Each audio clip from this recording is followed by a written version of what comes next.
and we are running at, holy crap, a really high frame rate, so that's great. Okay, so here's what we're gonna do, because you guys just leveled up. Let's go quickly through what everyone decided to do for their level, and if you gained any ability or power or weird anything, just go through that, and we'll go through on the order that's on the Roll20 screen. So we'll start with Ulrin. Oh man. Cool. Well, for now, I decided to just level up in Artificer until you get your copy of Xanathar's to see about the Forge domain for Cleric. Oh, I actually got mine. Yeah, because like I've read through most I of the forgot Forge to domain at the comic shop, but yeah. So okay. Until you get yours, we can discuss it later. But I just went into Artificer. I might still multi-class just because creating magical items would be easier. Because I'm not too sure how creating magical items with Forge domain works yet. So why is my avatar not showing? But I didn't get anything because I'm only second level in both, so I don't really get much. Okay. Okay, so let's see. Yeah, I don't know what's going on with your avatar. I'm sure we can look at that later. Yeah. Torkel, so what did you decide to do? Well, at level 4, I had a choice to either boost up some of my ability scores or grab a feat, and I grabbed a feat. Since I'm wearing a breastplate, or half plate, it's a half plate, yeah, which is medium armor. I went for the medium armor feat thing. Where is it? The medium armor master? Yeah, that thing. Okay. So I can now use all 3 of my dex bonus in my EC, which is pretty cool. Hey, nice. What did your brings me up to 20. Holy crap! Nice. Holy crap! I'm like a ranged tank. What the... Everyone's sputtering. I love it. Shoot me. I dare you. Stand in front of me, please. That is amazing. Yeah, you have officially become the dwarven shield of the group, in case you did not know that. That's what dwarves do, right? It's true. Wow. Okay, that is hecka cool. Okay. Very good. Alicia, what did you decide to do? I got a feat, the Flash Recall feat from the campaign book. So I can now instantly recall an unprepared spell as an action. Which would be nice, because there are a lot of times I've been like, I have this spell, it's not prepared, I can't do it today. Yeah. But now I can. Cool. And is that really cool. One spell? One spell. Okay. One spell, like, I have to do a short or long rest until I can recall another one. Okay. So. But from your book. From my prepare list. Okay. From my book. Awesome. All right. Okay, Neuraxis, what do you got? I got my 3rd level in Warlock. It's a good day. Ooh. Oh, that means you get your pact. Yep. I have my pact to the blade now. Nice. Extra melee bad things. And I get my first 2nd level spell. So I have darkness now. Oh. To go nicely with Devil's Sight, I have a horrible plan. Yeah, but oh no, I'm the only one who can see through it. Yep. That's the only problem. I'm sure it'll be fine. So my weapon counts as magical. I can make it appear as anything, and I'm considered to be proficient with it. So yeah. Oh my gosh. Holy Okay. shit. Oh no. Oh my gosh, Hazel. You gotta follow that up now. I just leveled up Blood Hunter, and I decided to take the ability increases. I put 1 point in dexterity, so that's now up to 20. And I put the other point in wisdom. So, yeah, so my dexterity modifier increased by 1. Nice. That'll you're up to 20. That's great. At 4th So level. so Jeez. maybe now I'll hit something because it also increased my chance to hit something. So we'll see how that works out. Yay! Oh my gosh. Okay. So, what we're gonna do is you guys go ahead and replace your hit points. You're in camp right now. So we'll pick up right where we left off at the last game. You guys had trekked through the final layer or level of the Tomb of the Zealot. You fought a strange bipedal jackal creature that Alicia correctly identified as a jackalware. You managed to get rid of the enemies. You rescued Ation, the head archivist of the Crystal Chateau. And then you met a strange tiefling who claimed to be a camel that you all rode across the desert. In Right. one of my favorite moments that did not record, sadly. So, Never trust a camel.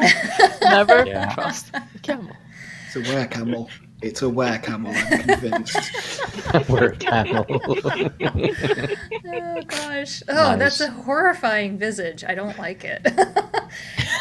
He introduced himself as Tirax Flame Warden. He is one of the Arcana Pansophical, originally out of Syngorn, that has members across Exandria, including one person you are familiar with from the Battle of the Chroma Conclave, which is Allura Vysoren, who's based out of Amon. You guys, after talking to him a little bit, he kind of pulled a Nightcrawler and bamfed out of there. Before he did that, though, he gave you a runestone and asked you to meet him at the Dryad's branch in Syngorn, and the runestone would take you there. Some chaos ensued because Ation knew that some stuff was going to go down with the Crystal Chateau. He took you guys back. You grabbed things from his study, including a really cool book that you can't use yet for another year. And then he lit his shit on fire and got you guys out of there. Yes, So, burn it all down. and you guys You have guys don't landed. feel explosions. Yeah. You guys have landed in this camp, and you met the, you assume probably infamous Barnacle Bards, one of the members of which is actually the half-brother of Dr. Dranzel. So you guys are in camp, you're eating, you're drinking, you're talking. Go ahead and make sure you did replace your hit points. Why can't I see some of y'all's hit point bars? Yeah, let me look at that real quick here. Oh yeah, Hazel has disappeared. Yeah. I can't see Hazel's. What? Yeah, your hit point bar, I can't see it. And even though it's...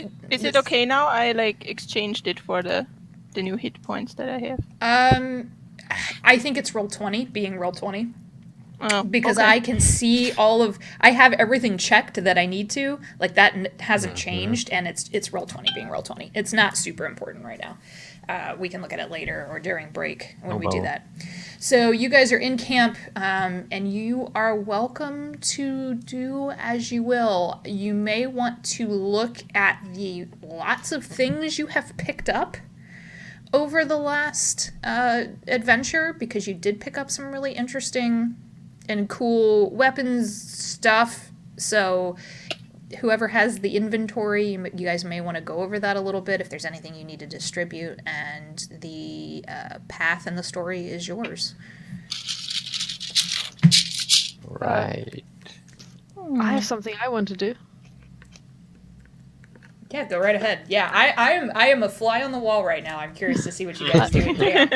I But wanna there's go no to- walls, we're in the woods. I'm gonna go to Got Artian. tent walls. Artian, ask him if he was the one responsible for the pile of books that we found. Oh, you mean the ones in the tomb? Right. The Yeah. ones in they're blank. You know that, Yeah. right? They're all blank. That's a trick of the zealot, whoever the fuck that was. He looks. I mean, he's still battered. Like, people are attending to him. He's patching himself up, that kind of thing. He looks very, very tired, and he says, I'm not even gonna speculate at this point, because everything I thought I knew is apparently wrong, which is a wonderful place to be in. So, if I were you, did you bring any of them with you? Like, do you have them? Olrin has all of them in his bag of holding? You picked all of them up. Maybe. Yeah. Interesting. All of them. Oh, I got That's every single one problem. of them thrown at me by an anxious gnome. Yeah. Can I see one? Is that? Yeah. I go to Olrin and pick up a random book from the bag and give it to. Okay. You pull out this very small, leather-bound tome in like a dark grid, like a hunter green color, and hand it to him. He takes it from you. It looks very small in his big hands, his big half-orc hands. And he flips it open, and it is just, and you can see it. It's blank. It's blank. It's blank. And he kind of chuckles and hands it back to you. You know, maybe I wasn't wrong about that part. That kind of thing, from what I understand, is not what the Zealot prized. Knowledge isn't exactly his or her forte, my assumption was. So it makes sense the books would be blank. Okay. He's a dick. She's a yeah. dick. I don't know. They are a dick. They're all dicks. There's yes. Yeah. Yep. He kind of starts. He goes back to, he had food with him in a mug of ale that Fiona had given him, and they go back to kind of chatting. But he casts a few glances at you, just curious more than anything else. He's not really taken the time to talk to any of you. I just sit down by Lenora again and just take the book that I took out and just like put it in my pouch or something so I can just write in it later since it appears to be blank. Okay. Just use it as a notebook or something. Okay. I imagine I might have a talk a bit more with Shara, I think was her name, the leader, whom I asked about my mentor.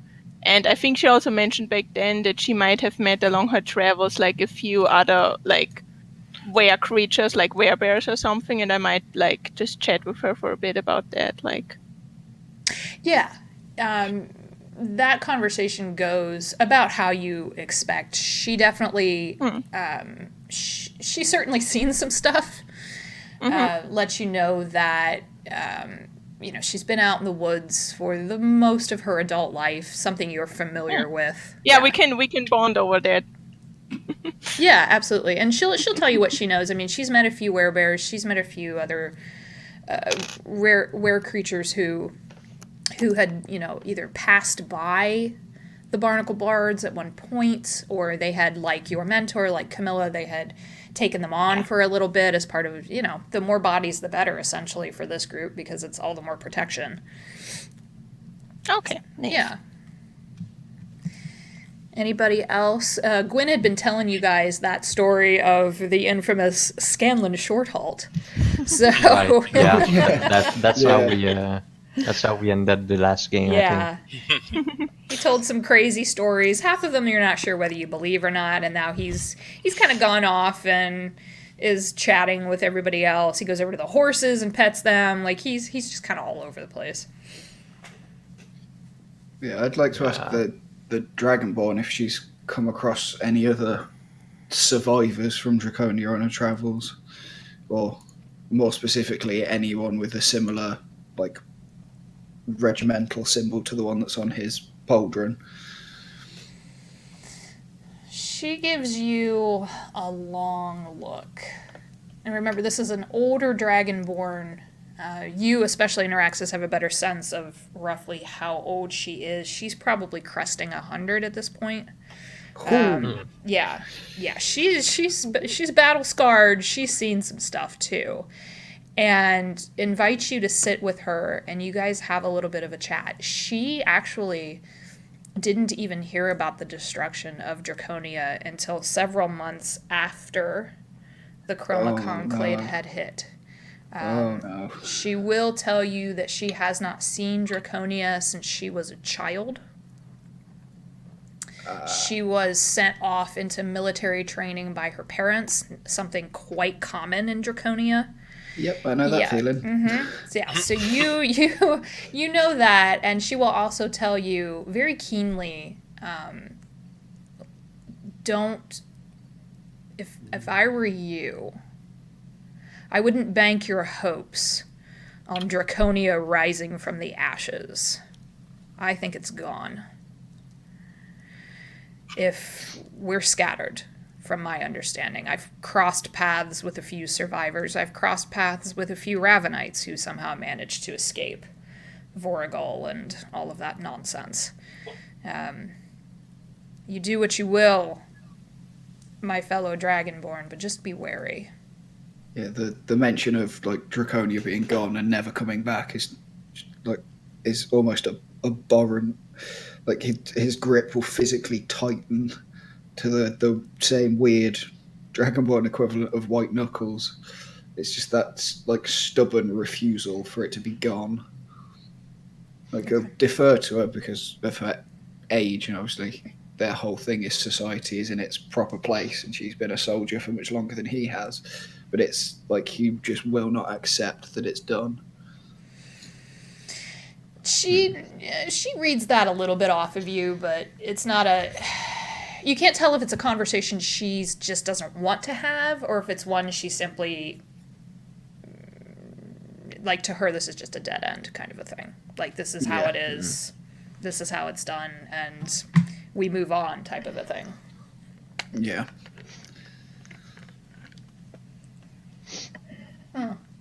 So while you guys are resting, you're setting up camp, Atian is going to come over. He's going to call you guys over with Leora off to the side a little bit when he's done talking to Theona, and he says, listen, I'm not the... Leora reminds me that I have to be a little more personable, and she kind of chuckles at that. She, like, kind of slugs him in the arm. She's like, I keep telling you, people aren't as bad as you think they are. And he's just like, okay, fine. Whatever. And he starts reaching into his bag. I grabbed a few things on the way out. If you're going to Syngorn, I assume you are, even though that's probably one of the dumbest things you could be doing right now. I have a couple of things for you. So he brings out the first thing. It's a small jar. It almost looks like the jar, like the glass itself is black, but he swishes it a little bit and you see this black liquid, kind of a thick, almost tar-like substance slosh around in the jar. So it's not a jar of mayo. No. No. And let me actually pull this up. I'm going to throw it into the chat what this is, but he will explain this to you guys as soon as I find it. Would that go? Okay. So he is going to hand this to you, and it is actually something called Keotom's ointment. Oh, right, that thing. So what this is going to do, as I slowly get it into the box in here... I had it pulled up, and then I had to adjust stuff, and that just didn't happen. Okay, so here's that. Slowly. There we go. It has 5 doses of this mixture, and you guys can, as an action, apply it to yourself or to somebody else or swallow it, and you regain 2d8 plus 2 hit points. You stop being poisoned, and you're cured of any disease. Ooh. Yeah, that's pretty good. So that is in roll 20 right now for you guys. You can add that to your inventory, whoever is keeping that. And then he also pulls out as kind of it's a weird looking thing. Actually, Alicia, are you the only one proficient in Arcana? Anybody else proficient? No? I don't do that. Nope. Okay. Nope. I probably should be, but no. Maybe later. With all these demonic magical forces taking over you, probably a good idea. Yeah. You just get the power, you don't understand it. Yeah. Yeah, pretty much. Actually, I will have Alicia and Hazel. First roll of the day. Both roll Arcana checks for me. Yeah. Then I'll roll Scanlan's dice. Okay. Oh. Because he's the only one who walks. That is a 1. Thank Okay. you, Scanlan. Thank you. Jesus. I got an 18, so I hope that helps. Okay. Yeah, you do. You Wait, recognize I this. roll ones as a halfling. You Sorry. do, yeah. Don't forget that. That's important. That is the second one! That is literally only time I could roll a 1! Yeah. Cherish this moment, for it is very rare in the life of a halfling. Just double unlucky. I will. I know like literally nothing about this bottle. It's like, pretty. I'm not even paying attention. Okay. So it is it's up in roll 20. Alicia, you do kind of recognize this. It's a feather token of the tree. So you guys can read this. You have to be outdoors to use it. Use it as an action to touch it to an unoccupied space on the ground. The token disappears, so it is a one use only. And in its place, a non-magical oak tree springs into existence. So you have that as well. Those are really the only things he managed to kind of bring with him that were not personal effects, but he does have this bit of a reward. He hands them both over to you guys almost sheepishly and then steps back. And in this really almost precious moment, Leora steps forward and she says, I want to say thank you. I realize that there are lots of things that I could say, but I am not good with words, and Atian's really not good with words. So just thank you. You guys didn't have to help me, but you're obviously good people, and I appreciate it. No problem. You're welcome. Yeah, well, anything for a fellow dwarf in trouble, you know. Don't mention it. She kind of laughs and pats Atian on the hand and goes, "Okay, now go sit down. We haven't bound all of your wounds yet." And they start arguing like over gauze and herbs and the right way to do stuff, and they start this little like it's not really bickering. It's more friendly than anything else. So before everyone rests, is there anything else that you want to do? I look at Lenora and Atian with a kind of like sad face and missing my own teacher. Oh. Oh, Yeah, I you're need not Alicia alone to look there. at my homework. I mean, the book. The weird book.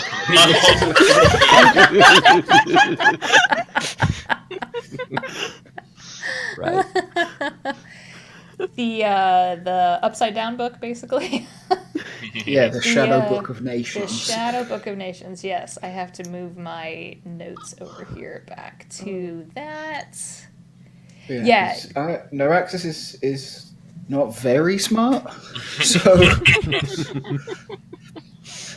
like this is mine, but I need you to read it, please. Okay. Do you want me to read This it is out my loud book. for you? Read it to me. Out loud, or do you want me to read it and say everything that was in it to you? Like a summary. Yeah, the important stuff. Anything about Draconia or I guess Syngorn? That might help, actually. Yeah, maybe that too. Okay. Right. Yeah. Okay, so you're reading him a bedtime story. Got it. I think you want me to Shadow read it and then. equivalent of my- And then there were nightmare dogs. Oh, cool. Like, it was not- Yeah, you can go through it. It is an exact copy, Alicia, of a book that you have read, but the details are wrong. The names are all messed up of the great heroes, of all of the major cities. It's basically like someone went in, erased all of the names, and like mad-libbed them back in. Like, it's just weird. But you Is it don't... like Vexeldan and Vaxalia? Cruel and unusual. It is. Yeah, Percy all of the... Briarwood. Oh gosh. It's just bizarre. It's like someone's idea of a prank almost, and you're not sure why someone would take the time to do this, but it's weird. Okay. Well, I read it and say the important parts back to Narxis. Okay. I don't know how long it will take to read it, but I start at least. Okay. Well, you're a speed reader. I mean, you can probably. That's the thing. I only asked you about like the 2 places because a whole book would probably take a while. Yeah. Well, I mean, it depends how many pages and stuff, but Yeah. So it's How basically many just pictures? a screwed up history book. Yeah, it really, that's exactly what it is, and that's the impression you get to Tirax. It's just, what the heck is this? This is weird. Books. Pff, who cares? Kind of. It's like, what is this? It's not only why would someone to bother to write a book, but why would someone to bother to write a book and then write another book that's wrong? That's like even more effort. Like I don't. That's just a waste of time at this point. Couple of things before you guys go to sleep. Hazel, Yeah. Shay is going to challenge you to a crossbow off. Ooh. Oh yeah. I mean, I don't have a crossbow. I have a short bow, but I assume. We have a magic one in the bag. You have clearly one. have to use it. Yeah. You do. I guess I'm proficient with a crossbow. So You would all be, right. yeah. So you guys can go and have your, and this seems to be, you see like Fiona and Shara roll their eyes a little bit at Shay's. I mean, Shay was the one who immediately ran over to you when you were in weretiger form, and was like, Kitty! So she wants to be buds. She's very eager. Full disclosure, Shay is the bard that I play in my home game, so I know Shay quite well. Self-advantage. I see. She's, yes. You play what you know, essentially, and I've been playing Shay for not quite a year, so I know her pretty well. Wow. So she runs over to you, and you guys can have this little battle. I don't know if some of the members of the Barnacle Bards are definitely going to watch this, and they start taking bets. You know what? If Torquil hears this, he's actually gonna ask if he can participate. With your gun? No, with if anyone wants. That is definitely cheating. Using a firearm. Yeah. That's No, like if anyone has a spare crossbow, he would like borrow it for this little contest thing because he hasn't touched a crossbow in a while, but he knows how to use one. Yeah, okay. Shara will lend you hers. She actually has 2. Cool. The one she gives you is more of a hand crossbow style, but it's very well made. It's got a good heft to it. You can tell she takes good care of it. This is almost like it would have been funny if you were like, I want to use my gun. It's like that sign in the Dragon Age Inquisition Tavern where it's like a short bow contest. Varric, you're not allowed. Like, do not, you were just That was so cool. One of my favorite characters ever. You don't yeah, want to definitely. shoot a gun in the middle of the woods. Probably with In the bad. middle of the a whole night. bunch of Well, bards that's even around. worse. Everyone's gonna know you have a gun. True. Syngorn is going to freak out. Yeah. And you also remember that you're not really supposed to show that off to a bunch of people. Part of your deal with Whitestone and your understanding of you can use this gun, but you start showing it off everywhere, we will find out, and then you have to deal with Percy DeRollo. So, you in trouble with teacher. I don't think so. I try not to use it around bards and in civilized areas. That's a fair point. Yeah, that's probably that's the right choice. All right. So anybody who Torquil wants is very to respectful about that. anybody who wants to do some target practice, everybody gets 3 shots. Ooh. And the shot closest, obviously, to the middle of the target is going to win. Money starts flying around. You see coppers and silvers traded. You see Gwyn start to put gold down, and he puts it down on Hazel. I also bet. Don't do that, man! Hazel. Don't do that! I bet 2 gold on Hazel. Oh god! I'll put. Naraxis will put some down on Torquil. All right. Oh. Anybody else in? Gwyn's kind of standing there. Action, action. Anybody takers? Come on, come on. We do this all the time. Let's do it. Come on. Daddy needs a new pair of shoes. Let's go. Come on. Gold. Anybody? No? You. He points at you, Oren. He's like, hey, dwarf, you in? Yes. Come on. Yeah, I just like look up for a second while I'm mending my hammer and like in meditation. And I'm just like, I just shake my head and look back down. It's okay. It's okay. He doesn't it's gamble. All right. It's all right. It's all right. Hey, man. How dare you? Have you ever met? You've met some freaky clerics, man. You don't even know. Like, okay, so there's the clerics of the Chained Oblivion. Like, you don't fuck around with those guys. Okay, so. Oh yeah. Yeah, there's a real weird one wandering around too, trust me. So here's what we're going to do. And then Banar will lay in some money. You actually see Leora kind of run up really excited and wants to watch. She's not interested in the money part of it, but she wants to see what you guys can do. So here's what we're going to do. Torkel and Hazel, go ahead and make an attack with your regular attack bonuses to try to hit the target. And then Shay will do the same thing. I'm just gonna roll my normal gun thing because it's gonna be the same bonus anyway. Yes, that's fine. And yeah, I'm not gonna cheat, and I won't use any grit. I'm not gonna. Oh crap! Oh my gosh, you guys! Oh, Jeez! Hazel, All right. beat me by 1. Dang. Okay. So 1, 2, 3 shots go off on these kind of really rough-looking targets. They've clearly seen some target practice previously. So Hazel, you go first, and it is sunk dead center. Like it's a scary shot. Torkel's is right next to yours. And Shay's hit the very top of the target because I rolled a 5. So she's like, okay. Yeah, that one, I know it counts, but I can do better. Okay, let's do it again. Everybody make your second shot. Natural 20. Oh my gosh. Which is Jesus, 29. Oh god. God above. When I'm actually not trying to hit an enemy, it works. I just stare at Hazel like, what? What the hell? I just sit there, I just smile. Because I bet on Hazel. I give Elijah a high five. Nice. And Shay actually rolled a 24. So your natural 20, you actually split your own arrow. Right down the middle. Just like Robin Hood style. It's split, cleaved in half so beautifully. And the little two ends of the arrow kind of droop. And everyone is staring at you, kind of gobsmacked. She's just smiling happily. Dang. Okay, one more. Someone's got to outdo that one. How do you outdo a nat 20? With another nat 20. With a another. higher attack bonus. My nat 20s only come with a +7. Oh god. Jeez. You're supposed to save those, it's only you know. +7. That's a 21 again. That's Holy okay. crap. Okay. Dang, Hazel, you're supposed to save those for the bad guys.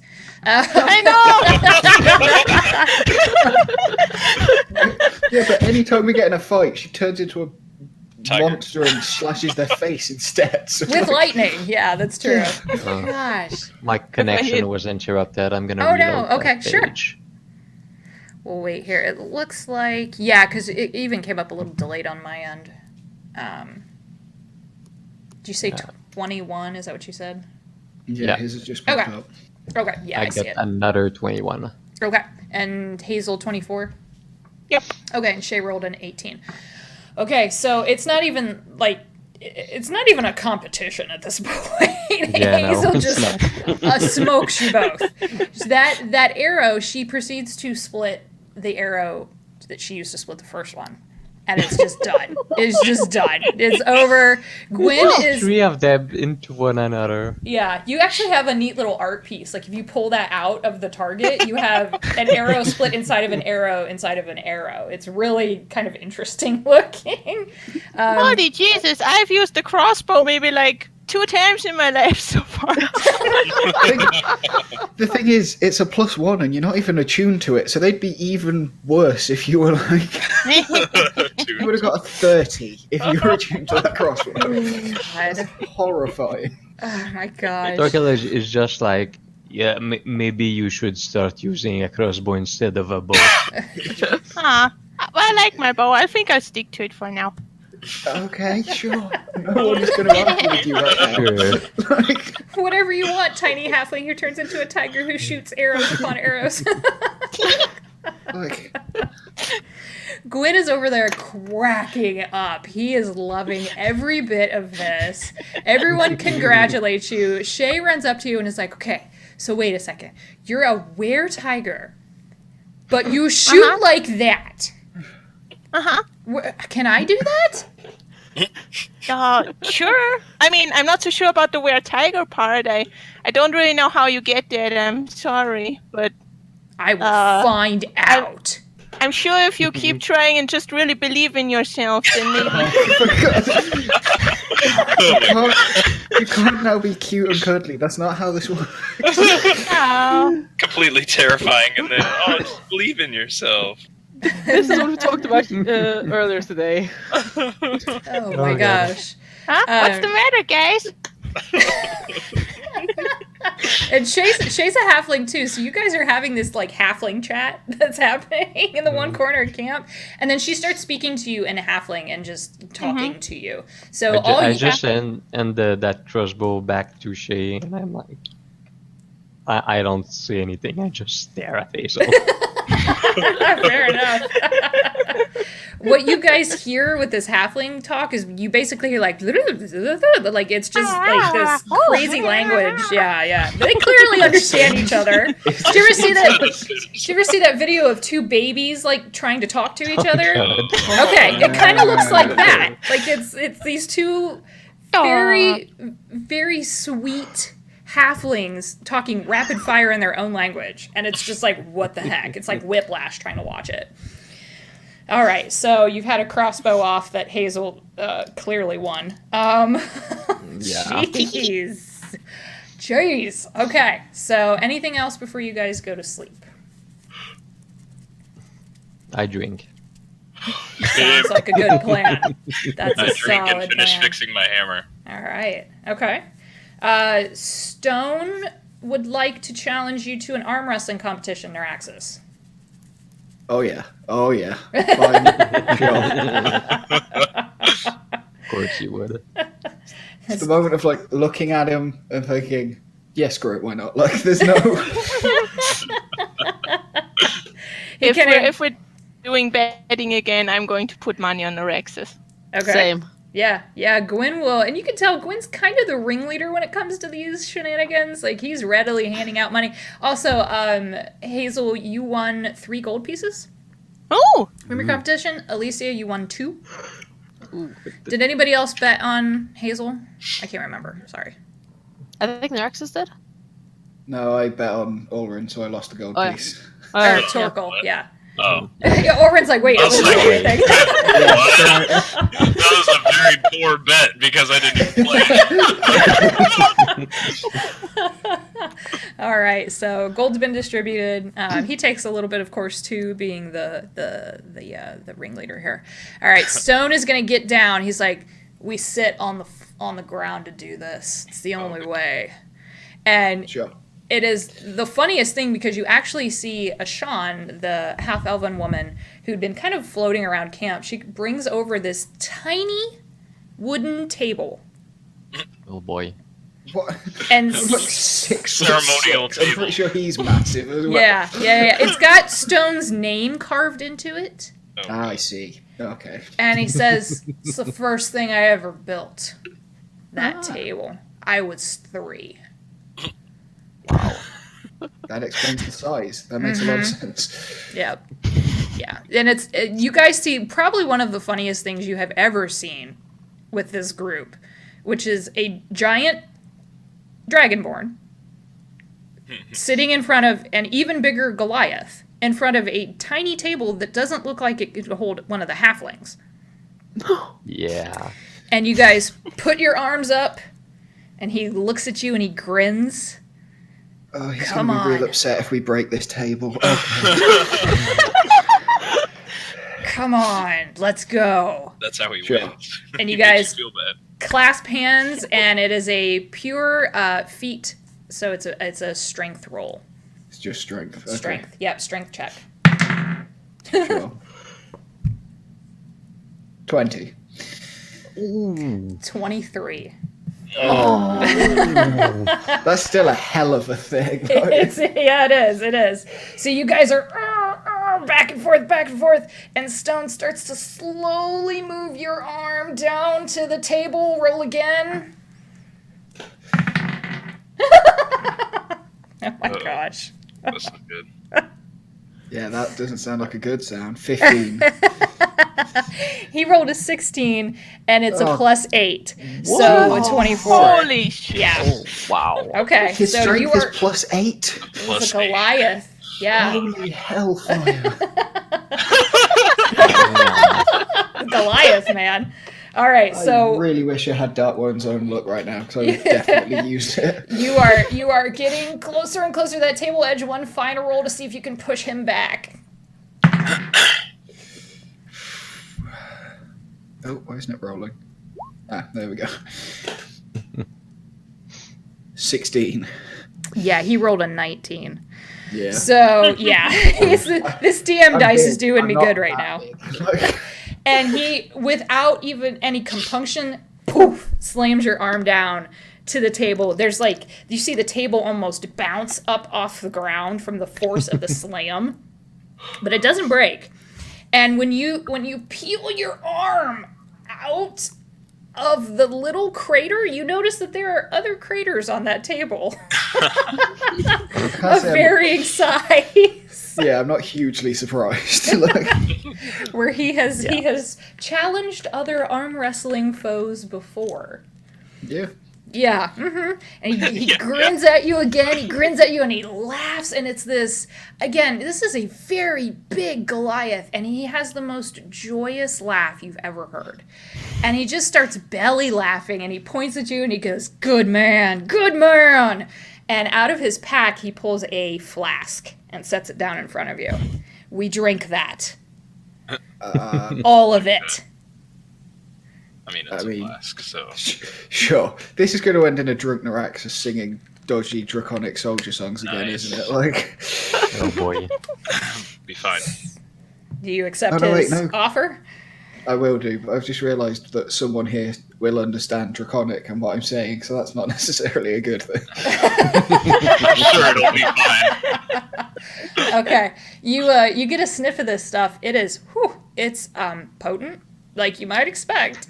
There's a whiff of, what is that, moss? There's something to that that's medicinal, and it's, and he starts, I mean, he's grinning. He's like, that is the nectar of champions, my friend.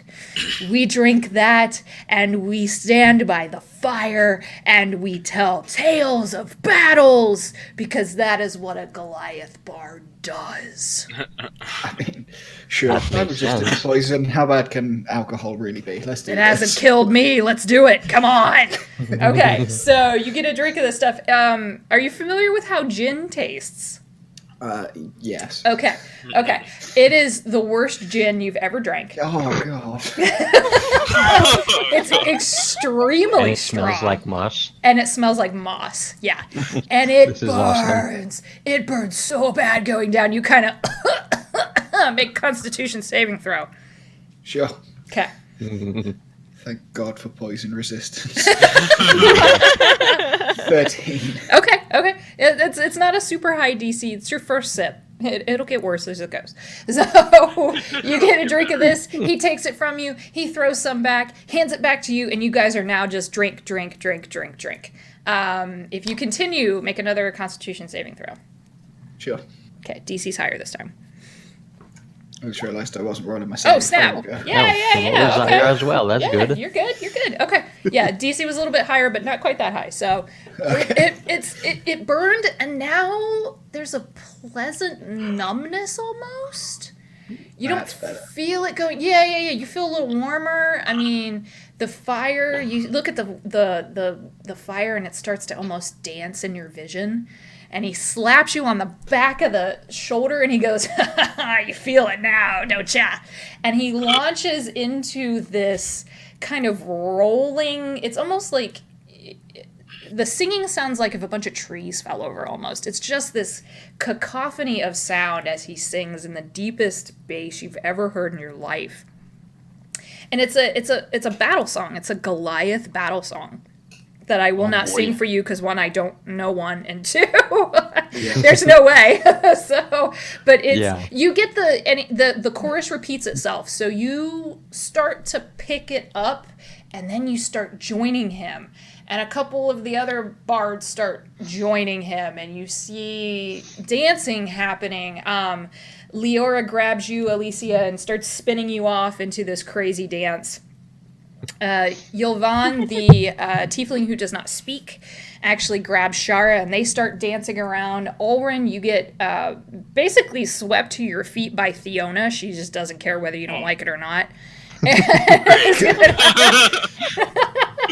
Sure. Cleric, yeah.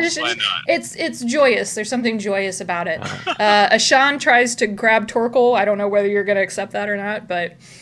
sure, what the hell? Yeah, I've been sure, drinking why not, right? anyway. Yeah, everyone's been drinking. Atian is sitting beside Benar and kind of, slapping his knee a little bit. He looks a little bit happier.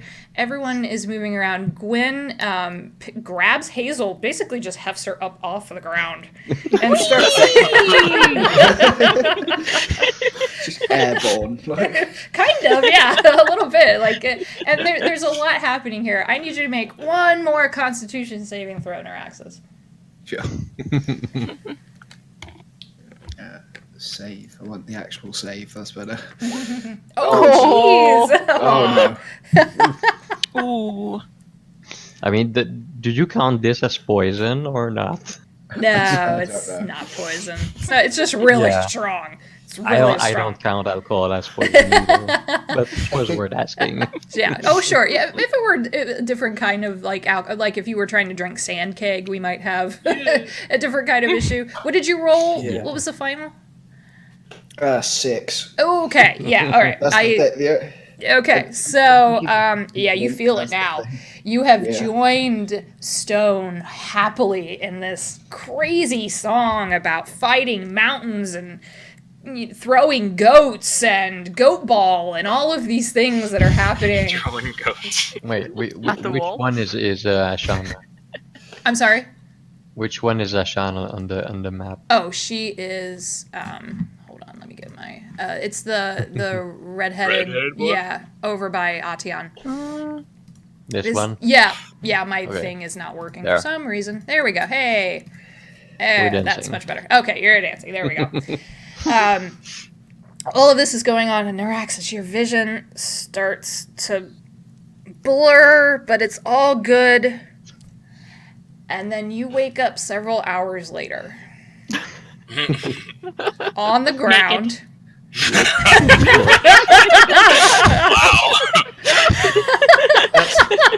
The thing is, if that's true, then there is something that I have to say. But if not, then I'm fine. That's interesting. You were very drunk. Someone covered you up with a blanket of some kind, but you are flat on the ground. Your head is right against that table you guys arm wrestled on. Yeah. Yeah. You're like, oh, what is up here? You didn't hit your head on it. You just kind of landed there. Stone is on the ground about 15 feet from you. Also out, snoring, drooling, just like a train. Gwyn is over by the fire. He is awake. He's on guard duty right now, and he sees you wake up, and he just kind of waggles his finger like, naughty, naughty, and goes back to poking the fire and scanning the surrounding area. Most everybody else has moved off into their tents. Neuraxis. Do we even have tents? You guys can share. The tents that they have are big enough. Okay. Yeah. I think we need to buy some at some point and put them in the bag of holding. Yeah. Tarps or something. Yeah. You don't have a mansion or anything you can hop into, so because you don't have a bard. Neuraxis, I need you to make a wisdom check for me. Just to check. Okay. Mm-hmm.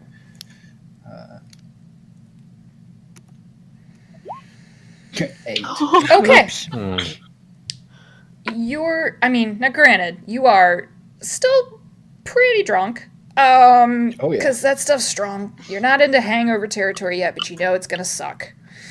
You felt this before in, singing in taverns with your fellow soldiers. Like, you know what this feels like. Yep. But something It's like feels... the night I got promoted. It's like drunk. It's beyond the...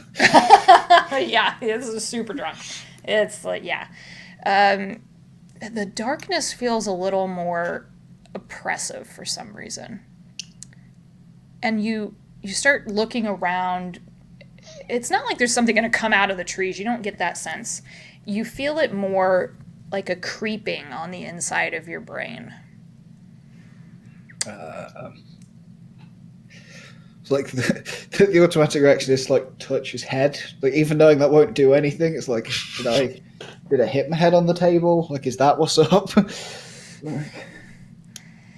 Yeah, it's a weird feeling. You're not sure what to make of it, but it's unsettling. Well, yeah, because like I can see even through like magical dark, so it's like looking around everywhere and can't work out what's different about this dark to normal dark. Okay, so that's something to maybe try to puzzle out later. You're not sure what the deal is with that, or if it was just the booze. Could have been that too, because woof. Could All be right, either. That's true. so it is the middle of the night. Are you going to go back to sleep, or? Just to like sate his, I guess, curiosity, I'll at least like get up and go and ask whoever's on watch if they've seen anything weird, and then he'll probably go back to sleep. Yeah. Okay. Yeah, Gwyn is over there, and you actually do also see Shay doing a perimeter, so it seems like they have a guard rotation worked out. Yeah. Okay. Gwyn's over there. He sees you stand up, come over to him, and he kind of like smacks your arm a little bit. You guys are... Gwyn's a little bit smaller than you, but he's still a half-orc. Like, there's some heft to this guy, even underneath his almost jester-style robes. You wonder if he does that to disarm people a little bit because he is a half-orc. You know something about being a stranger in a strange land kind of a thing. Yeah. Yeah. So you're right over there, man. You I didn't realize the Dragonborns were such good dancers. That is absolutely fascinating. I feel like I need to try to ask Benar if granted, if I ask her if she'll dance for me, she'll probably cut my hand off. So, yeah. Anyways, what's up, man? Like, he's got his head in his hands, like, oh no, oh god. I don't know whether it's just me, but does something seem? It's like making the motion with his hands, like trying to work out the word, like thicker, deeper. Like something is heavier about the darkness here. Oh, I wasn't sure where you were going with that at first, man. He's kind of... He stops laughing and gives you a look. Looks you over. I mean, you didn't bump your head. We made sure of that. You did trip a couple of times. You came close, man. Nah, we've camped here before. Like, it's... But he turns and he looks around. He sees Shay, and he waves at her. Like, they do some kind of... Looks like previously worked out hand signal. She shrugs and starts the perimeter again, but she's moving a little bit closer to the edge of camp, closer to the trees. It's like, man, this is actually one of the safest clearings we camp in this close to Syngorn, because the woods here are dangerous. So, yeah, that was probably the first time you drank that, huh? I'm guessing. Okay. I mean, maybe. You drank from Stone's flask, so yeah, that first time is a real whopper. So he calls it stone juice.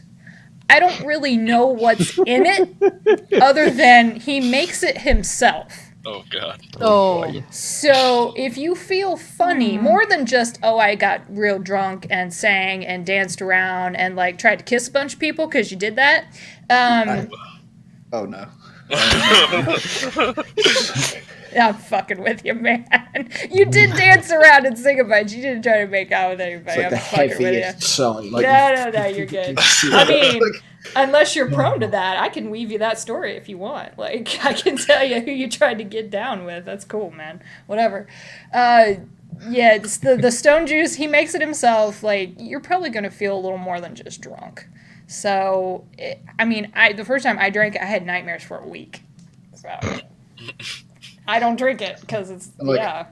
As soon as he mentions nightmares, he's just looking at him like, I definitely do not need. Like, when that happens, that's a sign of something very different happening for Tirax. That's not, like, most people have nightmares and it's a bad night. He has nightmares and wakes up able to, like, throw eldritch blasts and stuff. It's a different, like, problem. Yeah. You got some dark juju around you. I can see that. It's all good, man. Tell you what, don't drink unknown alcohols in the future, maybe. That's all I got for you. Yeah, you'll be all right. Sure, I just wanted to be sure nothing.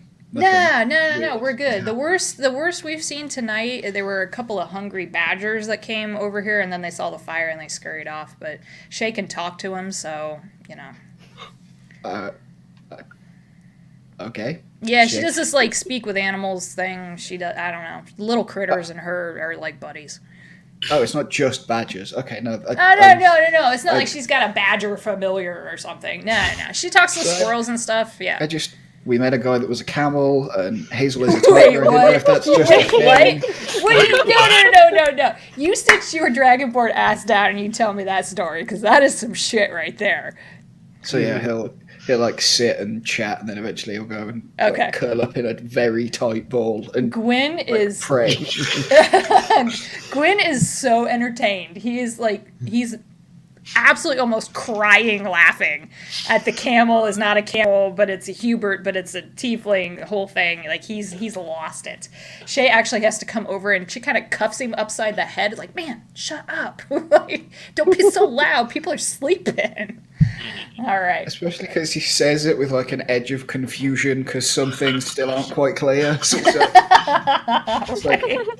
like he's like genuinely asking, like, is a were-camel a thing? Is that a thing? I don't like.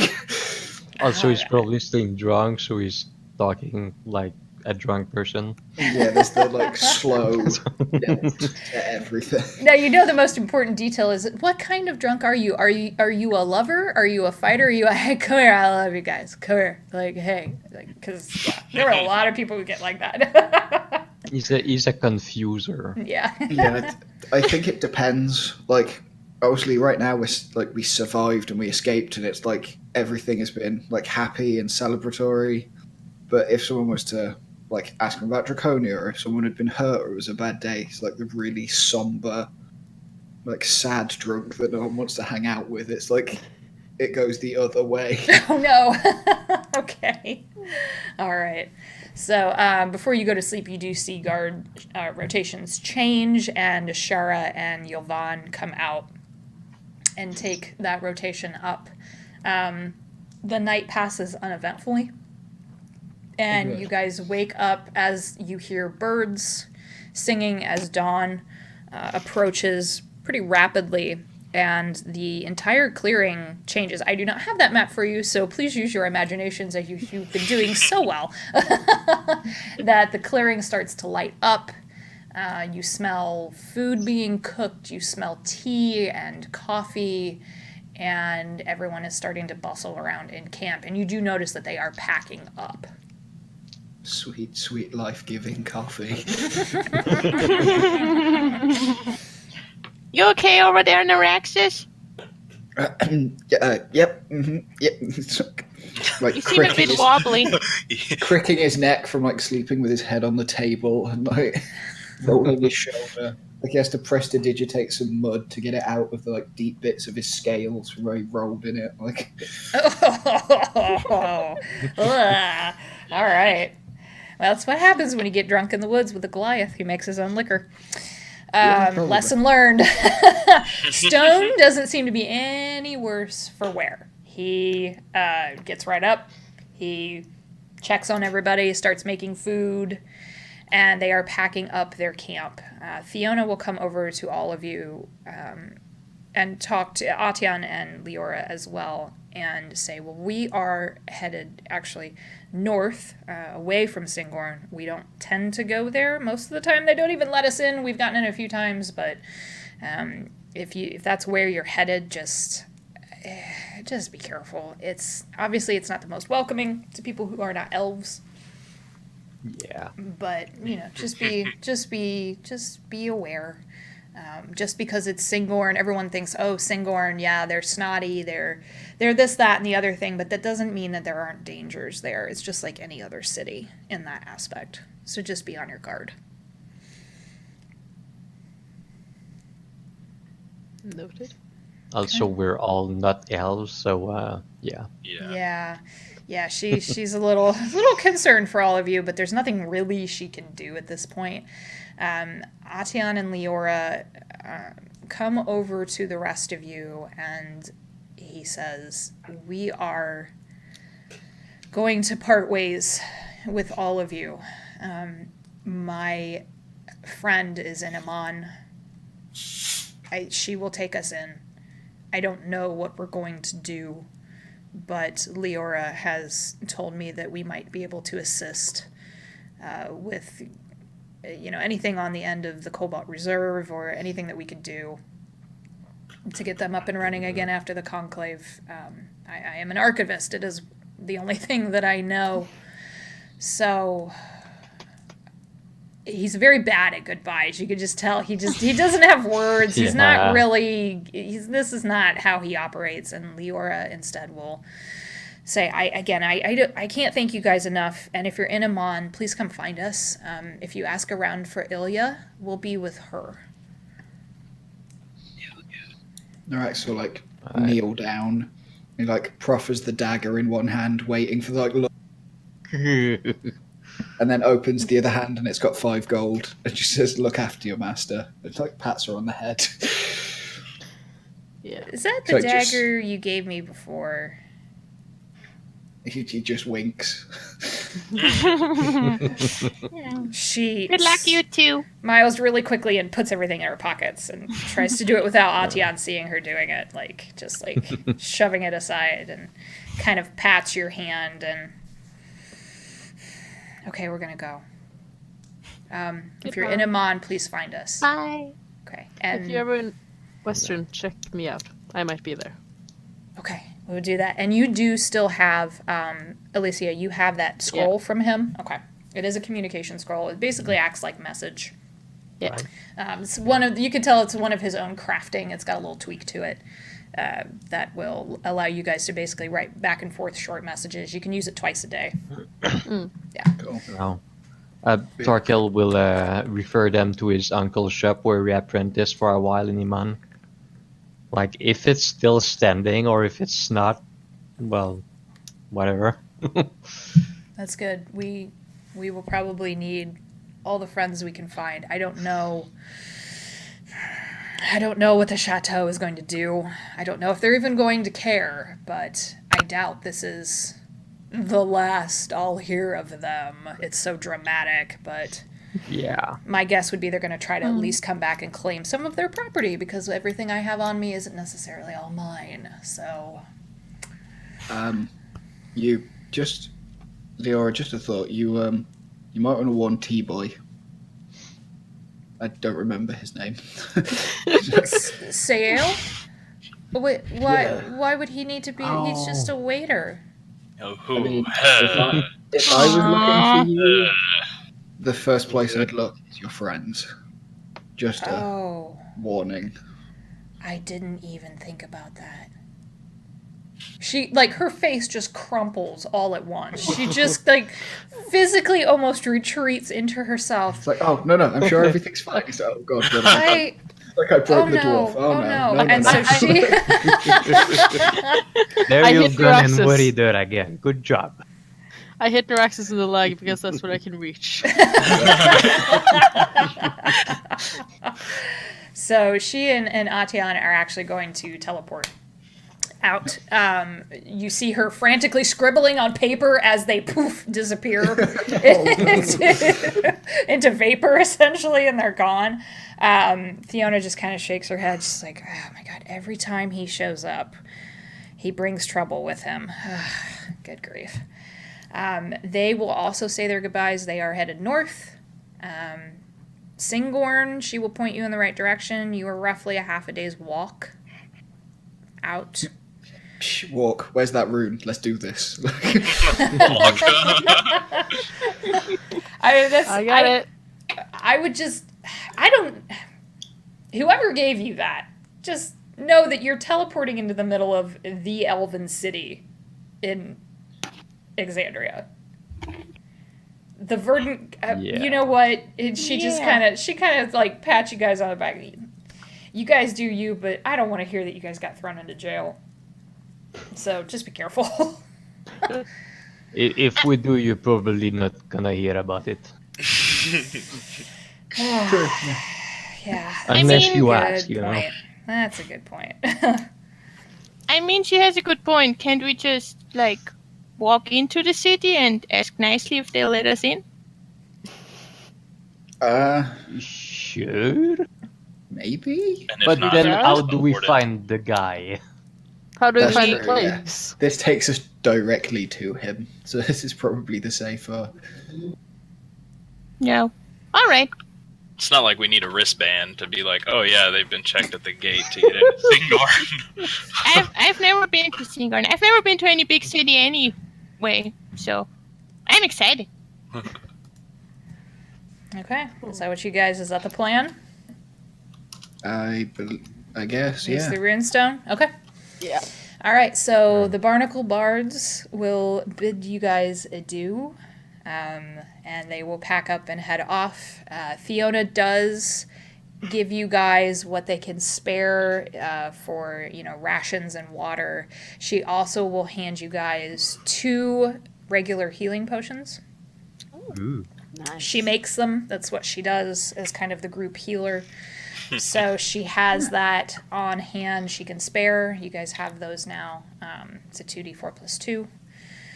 And you guys can use that runestone. So, Alicia, he didn't really tell you how to use it.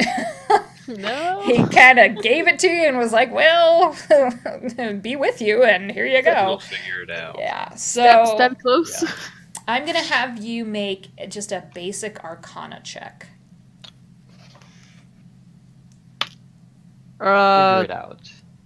17. Yeah, it's not a high DC.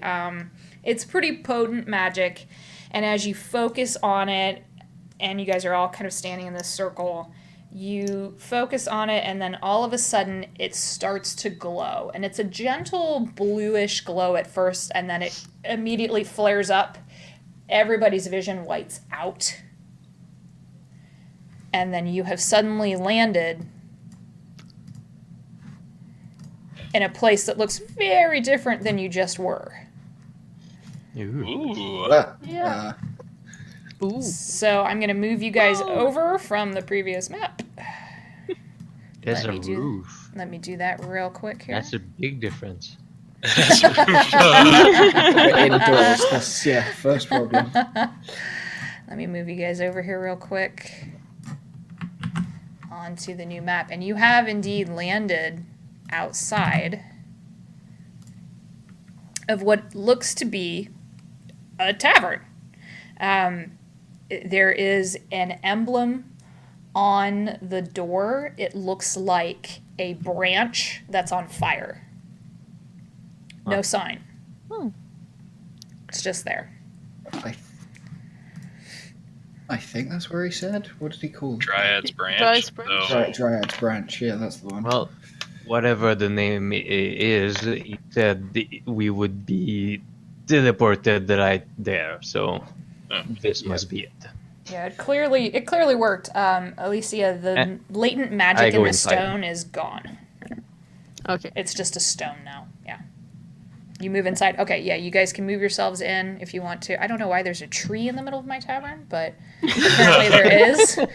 Sure, it's Syngorn, right? Dryad's branch. So. Yeah, it's fitting. Yeah, you know what? We'll leave it for flavor because that's kind of funny.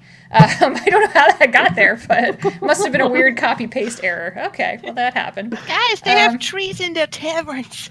Okay. I like it here. Maybe don't climb it. We don't. So you guys go in. The whole place, as I pull up my notes and get into this. Okay. So you do notice when you landed outside, the building almost looks like it fades into the rest of what is around you. You get the sense that it takes a savvy traveler to probably know where this is and what it is. There's an energy inside this building as you step in. It's a bustle that's completely different to the little bit that you noticed outside for just a moment of Syngorn, because that city has an eerie stillness to it during the day.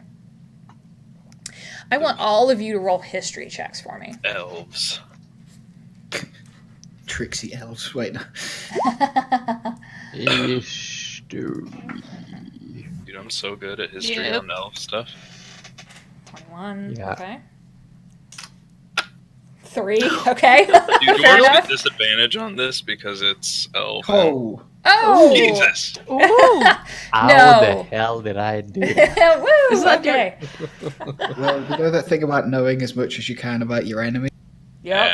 That's kind of I mean, it makes sense that a elves dwarf are would roll a natural 20 on that. So you do know that from the little bit that you saw, this is where we're in a new city, and I have to look at my notes because I have them all.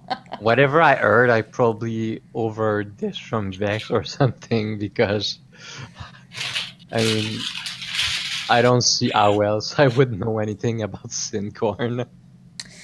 Yeah, you've picked up I mean, you're fairly well traveled, Torkel, and where any place where people gather, stories are told. And yes, you have heard Vexalia talk a little bit about Syngorn, and just how just sterile and awful and snooty everybody is. But you also, when you kind of peered around the building that you are now entering into, you did see what looks a lot to your recollection of the memory ward in Syngorn. And the memory ward, if you stand there and you think about it for a second, is considered to be the mind of Syngorn. And the reason that you noticed it immediately is it's a ring of marble walls. It's impressive. So these incredibly towering marble walls close off the rest of the memory ward from the city, and you did manage to see a peek of that north of where you're at right now. Yeah. So you can kind of gauge you're on the end of that ward. Okay. Yeah. So I have an idea of where in the city I am? You have a Or we pretty are? decent idea. Yeah. Okay. Yeah. That you're on the northern end. Well, I just mentioned that like offhand there, like, looks like we're on this place is in the northern part of the city. It's so pretty. I just look at Torka like, how would you know that? Clearly planning an invasion. I just cover I put my hood on and try and cover my face as much as possible. Okay. As you guys walk into the Dryad's branch, the energy here is different. People are singing, laughing, talk. It looks like a tavern, and it sounds like a tavern, and it smells like a tavern. But you did notice that none of that sound, you couldn't hear it outside of the building. You only heard, it was deadly still outside, just like the rest of the city during the day. And it's almost jarring. It's like you open the door and you hear, and then you close it and silence. And then you open it again and you hear a bunch of sounds. So it's weird. It's a weird thing. And let me actually get my little tavern Magic thing tavern. going here. I like that scene in Ace Ventura where he steps out to the balcony and is just yelling and opens the door and closes the door. That is exactly what I was thinking when I was. Yep. Oh, we speak the same language. Clearly, we're of the same generation. Oh boy. Okay, so that's amazing. Oh my gosh. I love that movie. I do too. So you guys go in. It's a tavern. There are people milling about. There is clearly a bartender. If my thing will let me do what I want it to do, it's being a butt. There's a bartender over here. There is a cat on the bar. Hazelnut, what do you There's a figure, a couple of figures seated here. Looks like they're eating, drinking. There are a couple more figures seated at a nearby table. There is a woman over here. It looks like she's focused on a book of some kind. And then there is a small stage in the upper left-hand corner of your screen here. So on the far northwestern end of the tavern. And there looks to be I don't know, she's standing up there and she's just talking. You get kind of a sense of what she's doing, and the closer you get, it's like she's doing, like, spoken word something. Some kind of performance. Slam poetry. Kind of, yeah. Like, she's really into it, though. It's an elven woman dressed like what you might figure is probably just an average townsperson. She's up there. She's into it. There's like a rhythm going. She's like tapping out a rhythm on this little instrument she has at her side. It's almost like a little drum. And all of this is happening. Most of the people in here she's elven? tapping a rhythm on her drum and she's basically talking. Yep. Is that like elven rap or something? Yeah, it's like elven beat poetry. Yep. Yeah. It's not good either. It's really not good. It's like you get if you stop and you listen to it for a minute, it's like she's lamenting this lover who left her forever, and she kind of wants him to die an awful death and all these things. Oh god. It's not. Jesus. Baby, we got bad blood. No. Why? You have just met Elvin Taylor Swift. There you go. I didn't expect that to go that way. Okay. I love what's it. your You made me do. Okay, look for the tiefling. That's just... Yeah, look for the tiefling. Scanning there any around the tiefling? room. Scanning around the room. Hazel's like, cat. They are all elves. Okay. Okay. Well, I'm gonna It could be the go- cat because he was a camel. Yeah, Yeah. exactly. Hazel just climbs up on one of the bar stools and it's like, "Hello, what's your name?" The cat just looks at you, Gosh. goes over to the bartender, meows at him, jumps on the floor, and like runs off into a back door. Aww. It's just not. I mean, to be fair, maybe that was the guy. I mean, he was a camel last time, so. Yeah. Yeah, I'm not going to make any attempt at subtlety, so there is just a big clanking green dragonborn walking through the middle of their bar. Like, Well, with the cat just going to the back door after meowing at the bartender, I'm gonna look at the bartender and I'm gonna say, "Was that Tirax? And if not, you know where he is." Heard nothing. like The bartender looks. It's like that scene in The Fellowship of the Ring where the owner of the inn looks and then has to look down, sees you standing there, and then sees Hazel. Like he kind of had his back turned a little bit. He was wiping out mugs, and turns around. This is a rather. You expect elves to be largely like willowy, and they look like a Sean kind of. You have this idea in your heads about elves. This is a pretty large elf. He's kind of beefy looking. Like, he looks like he bench presses small vehicles. Like, he's kind of a big guy. Oh god. He's the Gaston of elves. Yes, kind of, yeah. Major Armstrong. And looks at all of you and doesn't quite know what to make of the people who just walked into his bar. He's like, what? Now we get all manner of strange folk in here. It is the Dryads branch, but you lot have got to be the oddest group of... You do know where you're at, right? Like, you're not lost. Yeah, we're in the Dryad's branch in northern Syngorn. We know. Thank you. The dwarf knows where he's at. Got it. You get a better look at this guy. He's pretty tall. He probably clocks in a little over 6 feet. Very muscular build. Long dark hair pulled back into a tight bun. And he is wearing a tavern keeper's clothes. So he's got the apron on with kind of the rough-hewn shirt and pants underneath it. You do see a scar from his ear to his chin, from on the right side of his face. It looks old. It's got that kind of white edge to it that old scars get. It's definitely not fresh, and he's just baffled by all of you. Like, what am I supposed to make of? He's seen some shit, and now he's seeing some more. Okay, right. Well, okay. You know what? I'm not even gonna ask. The two people sitting at the bar that Hazel and Torkel are kind of wedged between don't even glance at you guys. They're just their heads down. They're in their plates. They're not paying any attention. They are both elves. Also, you know, and you looked around the room, all elves here.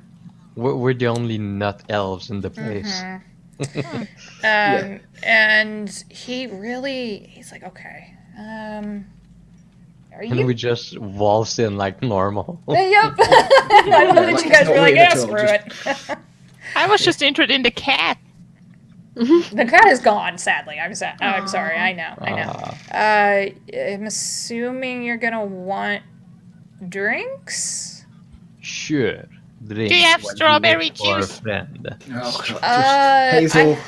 I have a strawberry wine. That'll work. It's not It's just like kind of puts a hand sweet. over her mouth. That'll work with the were-tiger. Great. Okay. Yeah, great idea. Okay. Yeah. Get the were-tiger drunk. I'm sure that'll be fun. Do you It's guys now want the tiger the? ray. Just a little bit, Catnip please. wine. Do you want the bottle? Like to split between you guys? It's easy. It's cheaper that way. Like, I mean, we make it in house. If you want to try it. Okay. You want to try it? Okay. He brings out the smallest glass you've ever seen. It basically looks like a shot glass, but half that size. And puts it on the counter and pours a couple of drops of liquid. He goes, just, you know, like a lot of people don't find it palatable because it's really sweet. It's like eating strawberry candy. But it'll I've get you never drunk. been to a place where they have glasses my size. This place is great. Oh, no. Kind of chuckles. So, do you try it? Yes, I do. And then I offer some to Tirax, who's standing behind me. Okay. It tastes really sweet, Tirax. Have a sip. You give me the tiny cup. Yes, with the, like, I hand him giant the tiny hands. glass. Yeah, it's Neuraxis. This isn't even comical at this point. It looks like a pebble in your hand. It's tiny. The bartender just hands you the bottle. It's too like, gold shrug for the and whole drop the bottle. Tiny thing, just. It's not bad. It is sweet, cloyingly so. Like you could, if you're not a big fan of sweet stuff, it would probably get a little sickly after a while. But there's definitely alcohol in it. Oh, okay. I like yeah, that's... stuff, but I don't think Torkel would. I'll try it. Okay. Come on, Torkel, have a sip. It's really yummy. But yeah, I'll just while they're trying their new strawberry sugar high Mountain Dew alcohol plus.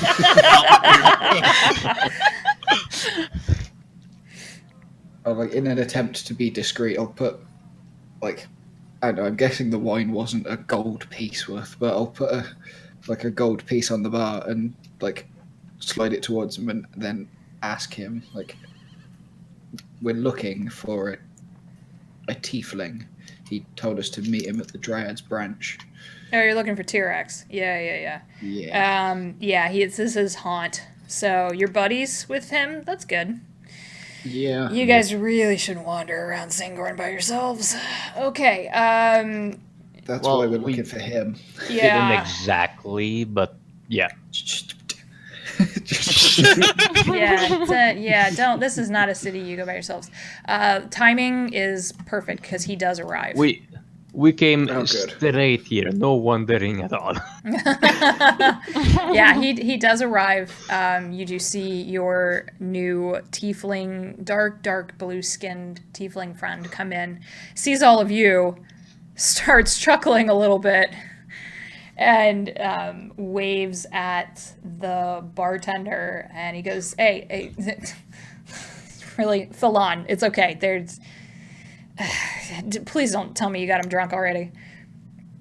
Falon goes, no, man, I didn't, don't worry about it. Don't even. We just had strawberry juice. Oh, it's got a sugar hill. We drank enough last night. We're not getting drunk again already. That strawberry stuff will kick you, man. Just be careful, little one. That it's good, but you get about you don't realize you're half a bottle in, and then you're passed out on the floor. Like, that's what happens. Just be careful. I did access last night. Don't even. Oh, damn it. Yeah, last night was not strawberry. It's not D&D unless somebody gets drunk. That's true. It's very true. So, all right, so Tirax is going to come over to all of you. I see you made it. The runestone let me know you would have arrived. I was in the middle of talking, actually, to Uric, so this is good, because this is a very, very, very long story. There is actually off in the corner, it's not on the map, but we will pretend it's there because my maps only go so far. There is over in this corner, there is a curtain. He will lead you all back there, and it is a secluded area. It's a small room with one table. So for the sake of pretending, because that's what we're doing anyways, he will come over. This whole game is about pretending. He will come over here, pretend that's behind kind of the curtained area, and you guys can all sit. A waiter comes by, starts handing out bread and water or tea or alcohol, whatever it is that you prefer, and lets everybody get settled. And he says, so you made it. This is good. Yes, we did. Yeah, I know. I was a little worried, I have to admit. After everything that just happened, this is not... I mean, you we gave lost our us camel. our own thing so we could get here directly. What would have happened? You could have chosen not to come. Oh, well, yes, I suppose. I mean, you could have What the just... hell would we have The done? end. Yeah, you could have said, screw it. That guy's crazy. Why would I meet an absolute stranger in a tavern and who used to be a camel? Granted, that was my fault. Yeah, that part in particular was a bit crazy, yes, shall we say. Yeah, Yes. yeah. I hear you on that one. I mean, I've been a horse, I've been a camel. Yeah, it's a long story. Anyways, camel's just easier out in the desert. Want to know. Yeah, like, That's Tirax fair. is now extra. That's fair. He's a horse as well. Hazel, can you become other things? Like, No, sadly not. okay. So, you want me to start at the beginning? I Yes, mean, you please. saved our lives. The least we can do is. All right. So, here's the story. You know I'm part of the Arcana Pansophical. I've told you this much. You mentioned that, yes. Yeah. It is not something that we spread around, obviously. Like we discussed before, there are other members. I don't even know them all. Some of us operate pretty strictly in the dark from each other. Some of us partner. I've been partnered up with people before, but I've been operating on my own for a while out of Marquette. It was my more recent assignment. I went from Vasselheim to Marquette.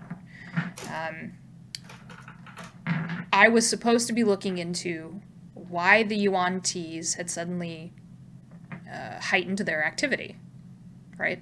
Why are they digging? Why are they doing all of these things? And I wasn't finding answers. I spent about 6 months out in the desert trying to figure out what they were doing. Other than the random kidnapping, murdering like they tend to do, because that's expected. Why in the world was this going on? And I wasn't getting anything. Did you guys find anything? Uh, Did we? Statues. Hold on. Something about the sacrifices to Dendar. Sacrifice were- to Dendar.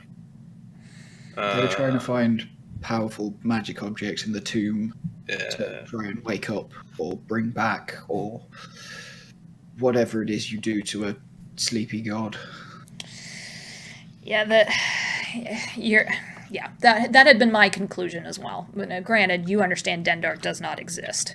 That's a fairy story they made up to make themselves feel better for being basically the black sheep of mankind, humankind, Exandria kind, all of that.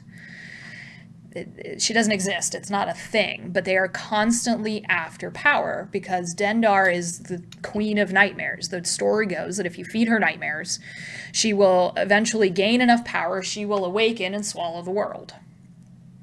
It's never happened. Obviously, because we're standing here. So, and there's no documentation of her. We have documentation of, and then he goes quiet for a second. I mean, we have documentation of other things. And he looks at you, Olrin, very closely. The Allhammer, right? Yep. You have to promise me you're not going to try to kill me when I tell you what I'm about to say. Well, Tirax is like, this is "Oh, getting no." interesting.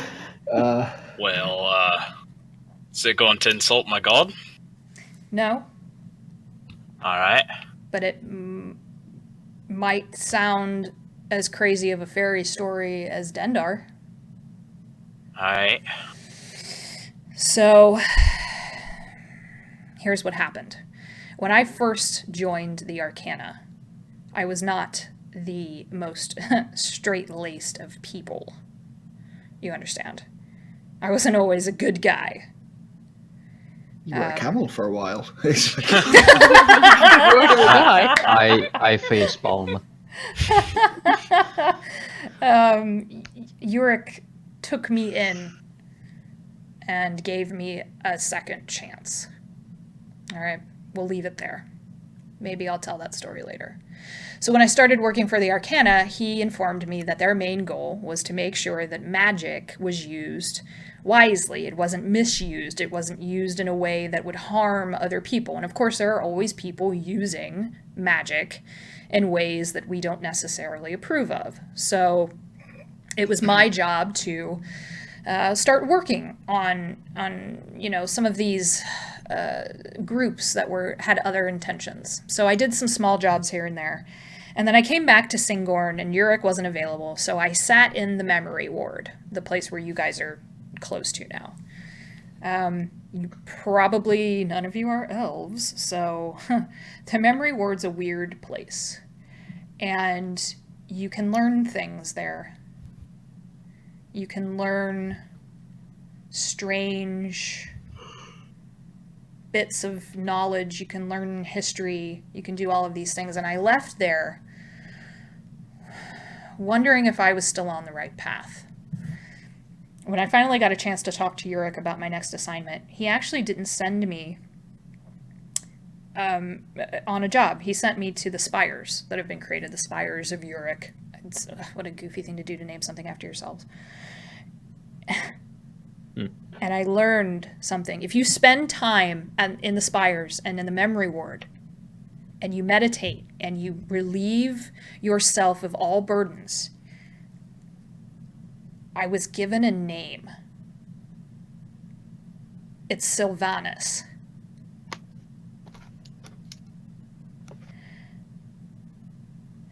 And this has to be between us. I learned something else. What, Do you need us to kill Sylvanus? I'm like, This is a very long story. Let him finish. I was given this name, and I didn't know what it meant, but I got an image of a silver oak tree. That's all I got. I didn't... It was confusing. I felt strange. I felt like I wasn't sure. It was the weirdest feeling. It was like waking up after a dream and then realizing that you were still stuck in the dream. Granted, I know I'm not. I know this is reality. I understand that much, but it was a weird feeling. I was also informed by whatever visited me while I was there that I am fate touched. Not the most thrilling revelation that you want. To find out that you can be responsible for something good or bad, some major thing. And so I told Yurik all of this. And he didn't believe me. At this point in the telling of this story, Tirax seems to be very stricken. There's a look on his face that is he's not trying to hide it from you guys, that he feels very conflicted, even about what he's saying. Like, he almost doesn't believe the words that are coming out of his mouth at this point. Also that he's probably never told anybody this before. And well, look, the guy knows your past, right?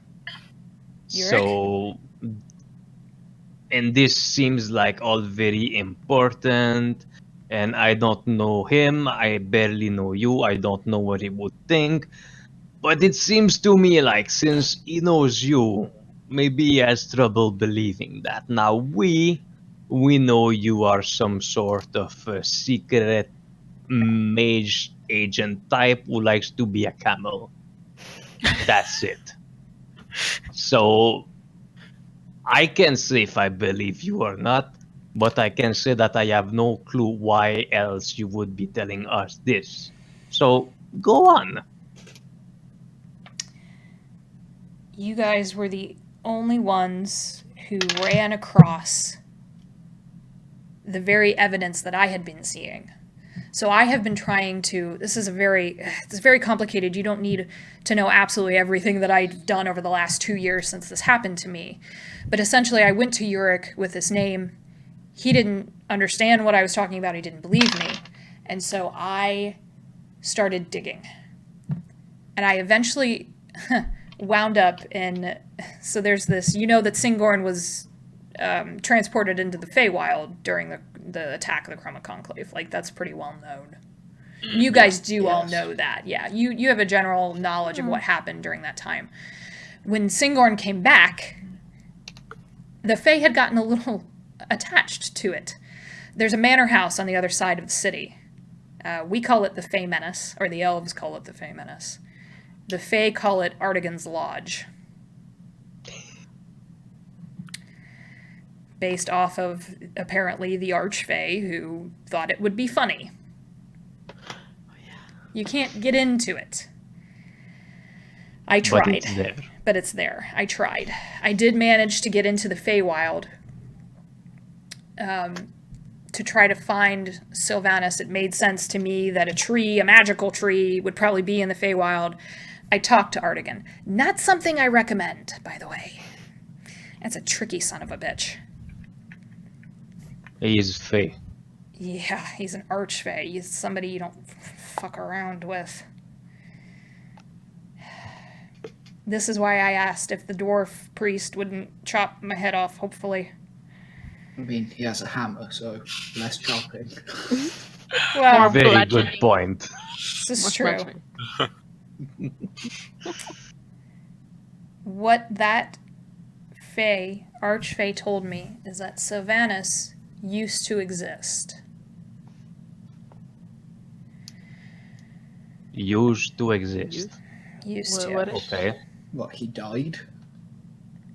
Or she? I don't know. Yeah, true. Yeah, I don't. What even is Sylvanas? A tree, he told us. It's a tree. It used to be a god. Nah, see, it's not just a tree. Like no, nothing like the tree in Whitestone then. Yeah, no, that's a whole different thing. Like the rumors about the matron of ravens. Just in reverse. Yeah, I don't know the whole story. So I started digging. I started just looking for any evidence. I went back to the spires, I went back to the memory word. I stayed for weeks, you understand, weeks in meditation trying to figure out what this meant. It became an obsession. And then I was told that there is a piece of him left in the Feywild.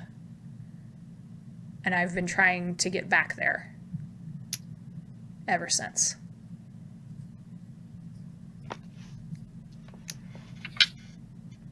Okay. Yeah.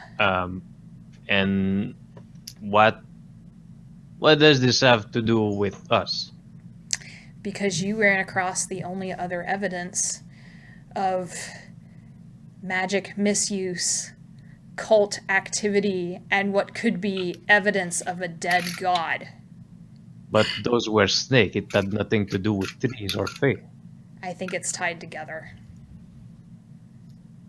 I'm confused. Yeah, me too. Maybe it's the strawberry wine. I feel a bit fuzzy.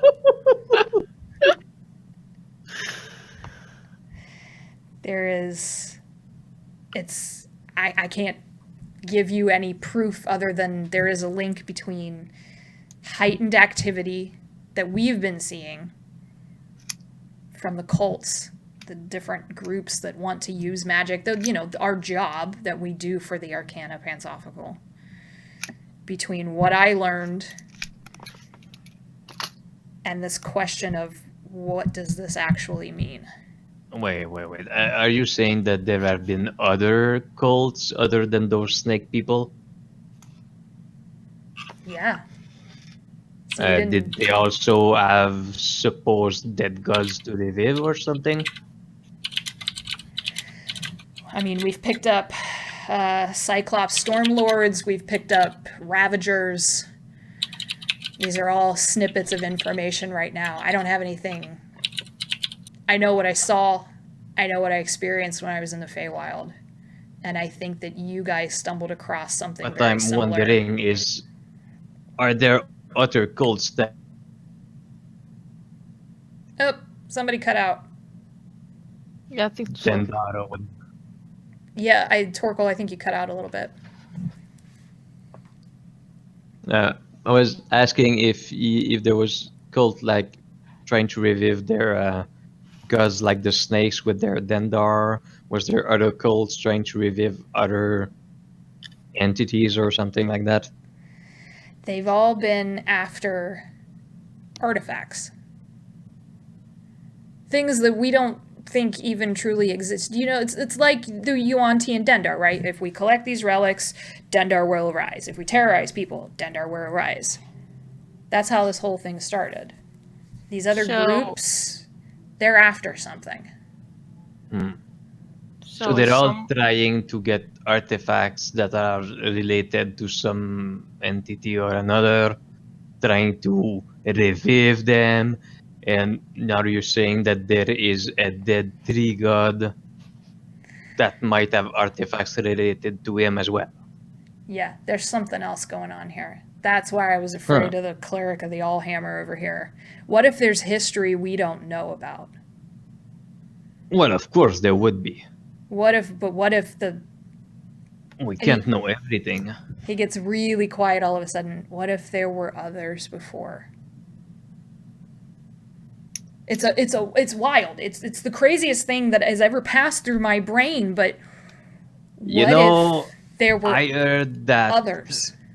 I heard Vasselheim is the most ancient city in existence. Maybe they would have some hints about this.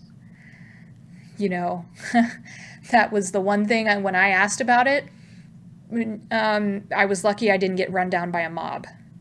Oh, right. Because they are also very religious about the gods. That's like the last place you go digging around. Like, hey, do you think maybe there was a god before your god? You don't go fucking around with that. I did not think about that. That's all right. I didn't either, and then I nearly got run out of the city on a pitchfork. So. Well, that's not very helpful if the most ancient place is not going to help with ancient history. No one wants to think they're wrong, right? That's true. Yeah. What does the cleric make of all of this? I'm just kind of like Oren's just sitting there, like really analyzing everything that he's saying, and just shakes his head, and he says, "So you're saying that there's something out there that can kill a god?" Or that has done so long ago. Yeah, I get the... Maybe it also died in the process, hopefully, who knows. But I think what he's saying is that there are many cults trying to bring back their dead gods, and whether that is possible or not, it could be a concern if they get their hands on some ancient artifacts and start messing up with magic and whatnot. I mean, I don't know anything about magic myself, but I know a thing or two about wanting to keep certain powerful things in good hands. So has someone been trying to revive Sylvanus? That Archfey, Artigan, that fucker. I can say that, he's not here right now. Hopefully he doesn't kill me later.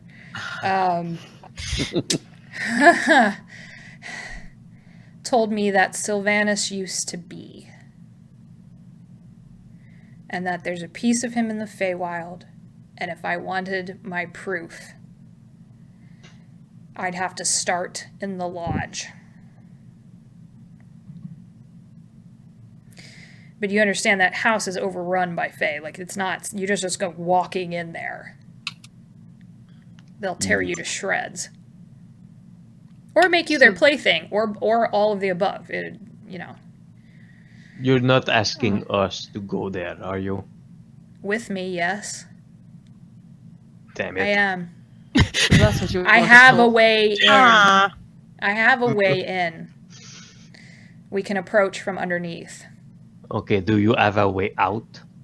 That would be the part where the plan falls to pieces. Damn it. I've not been in there.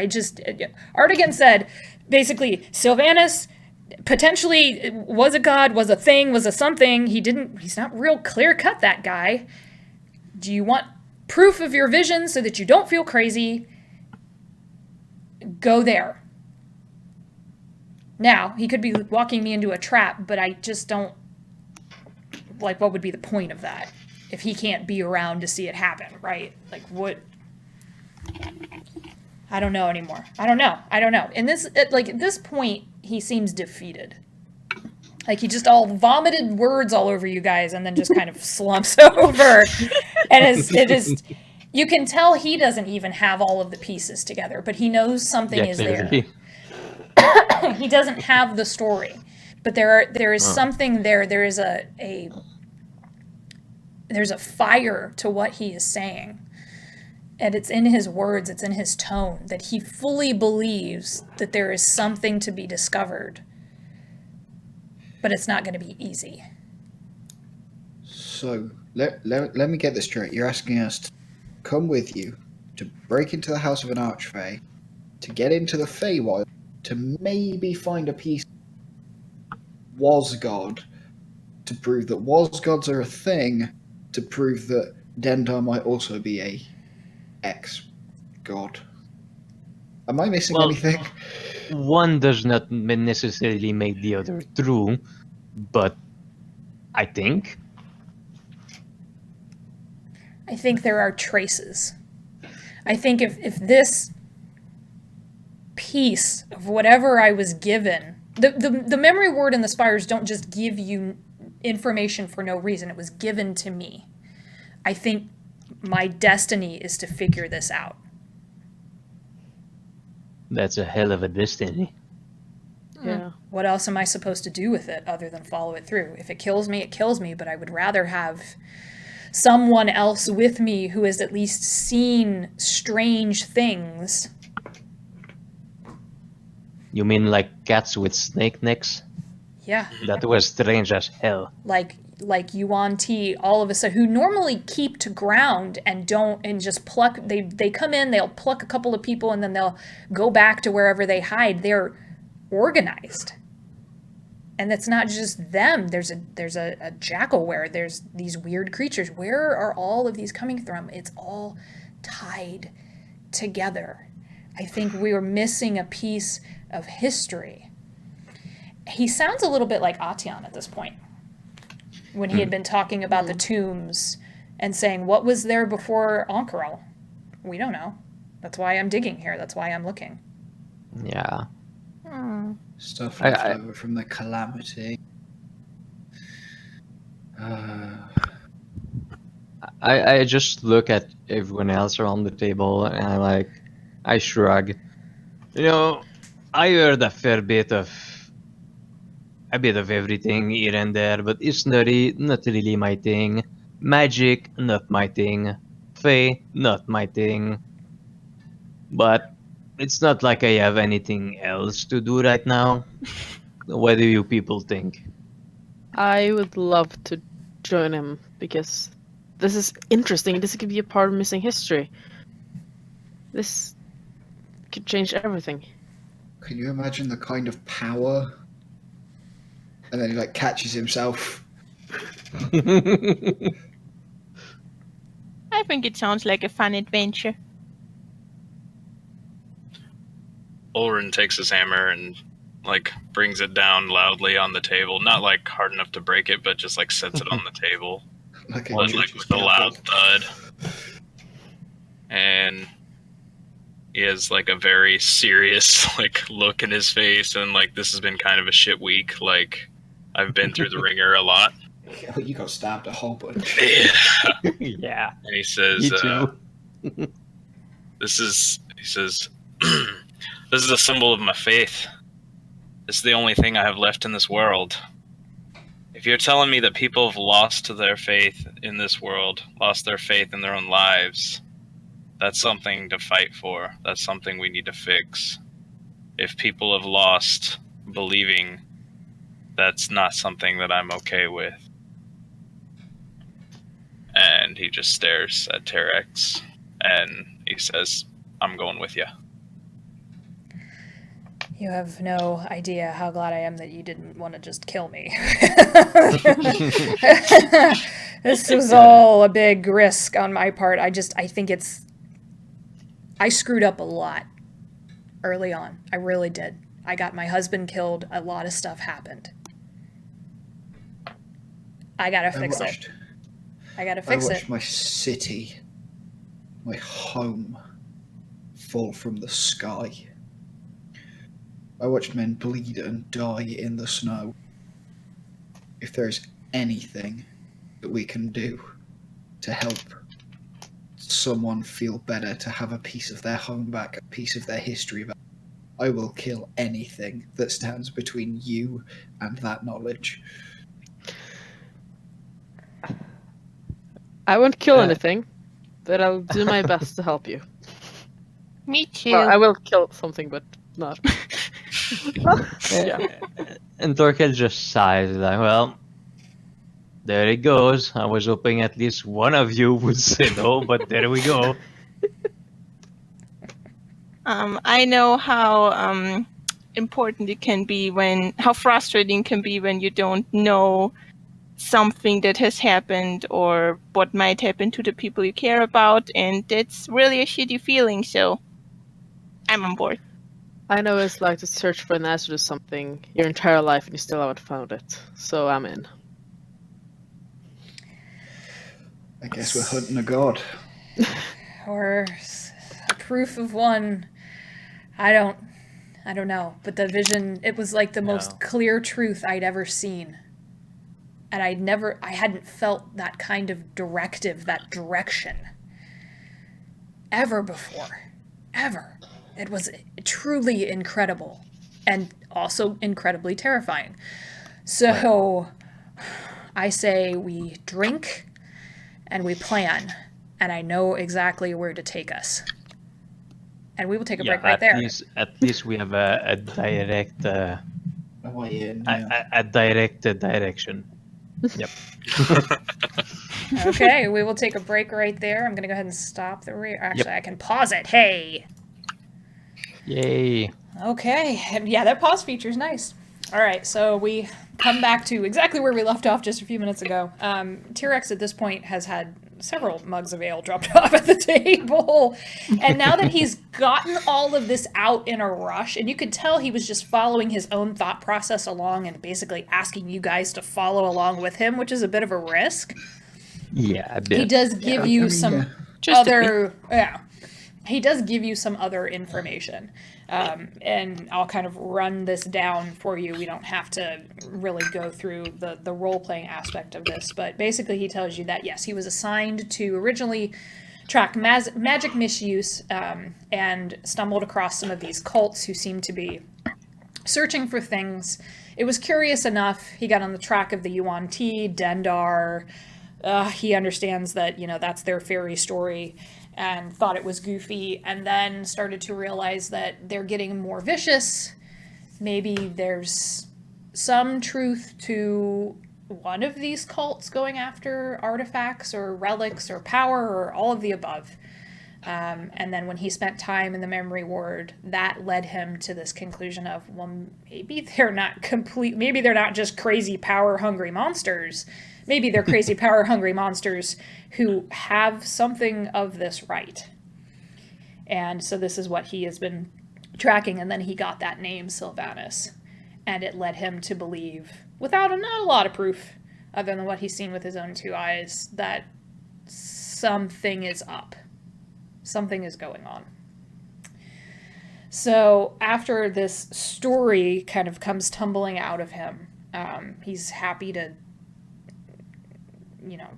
do what you will. He will encourage you all to spend the day in the city because they're not going to be able to go. You guys won't be able to access the information and the tunnels that you need to get into Artigan's Lodge, or the Fey Menace, as the elves call it, until about mid-evening, so a little after midnight. Mm-hmm. So do we just stay here at the tavern until then? The tavern's safe. Yeah. There are areas of Syngorn that see more travelers, that see more traders, that you would probably be okay in. Probably not dwarves. I mean... Especially Craghammer dwarf. That was... Why? I mean, you're probably okay, but I don't think... If somebody notices me, Hey, I will remind you that there is an elf merchant of quite some renown in Craghammer, so why not? Yeah. That history is so old. It's true, but dwarves always remember. Dwarves never forget, and they never forgive. Like what? Jesus Christ! It's been maybe one dwarf generation? Two? Yeah, it hasn't been that many. You lived so long that it's like... Yeah. Same with elves, I guess. Yeah, it's only 1,000 years, but it's only like grandchildren. Exactly. Yeah, it's true. Elves, dwarves. You could go to the Tarn ward. That's kind of the commerce district. It's around the Center Lake in the city. It's not that far from here. It's probably a 25-minute walk or so. If you're going to wander, just be on your best behavior. Act like you're in Ankarel, but that it's worse.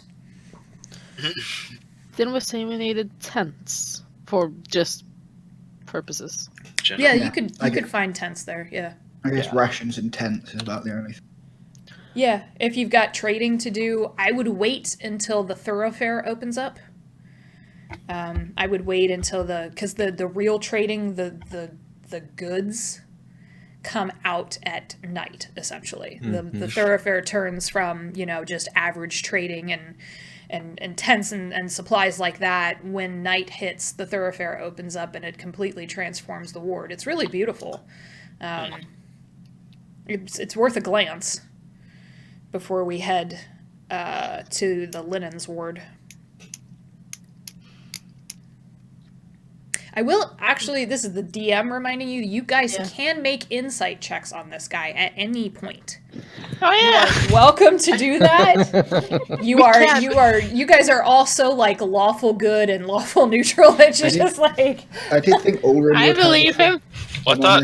Oh shit, that was a religion. Yeah. I tried to do like a whisper check to see if he was telling the truth, but I clicked religion instead of insight. Oh, okay. I mean, that's what that whisper thing was. Oh, I didn't even see that. Okay, so I guess I'll have to roll because that's religion. Should I roll an insight?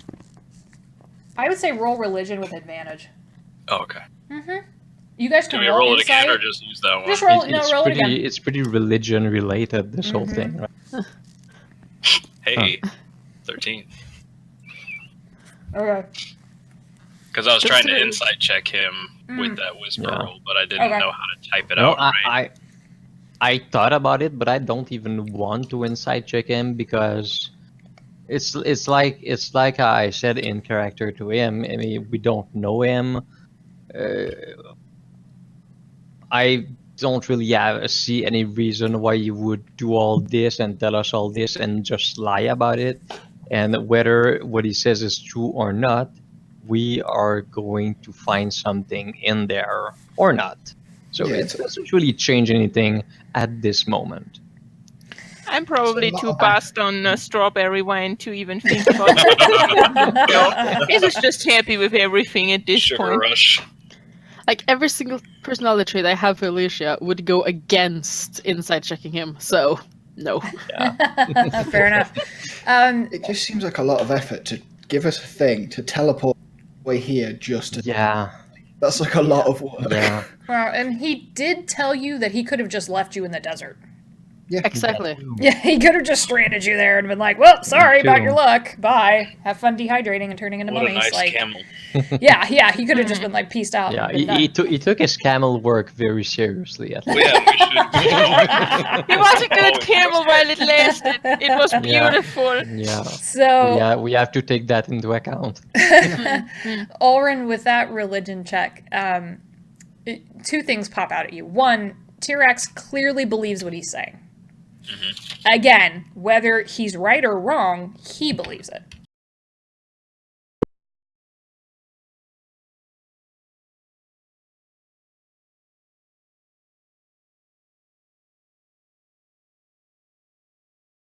Best, tricksy. At worst, deadly.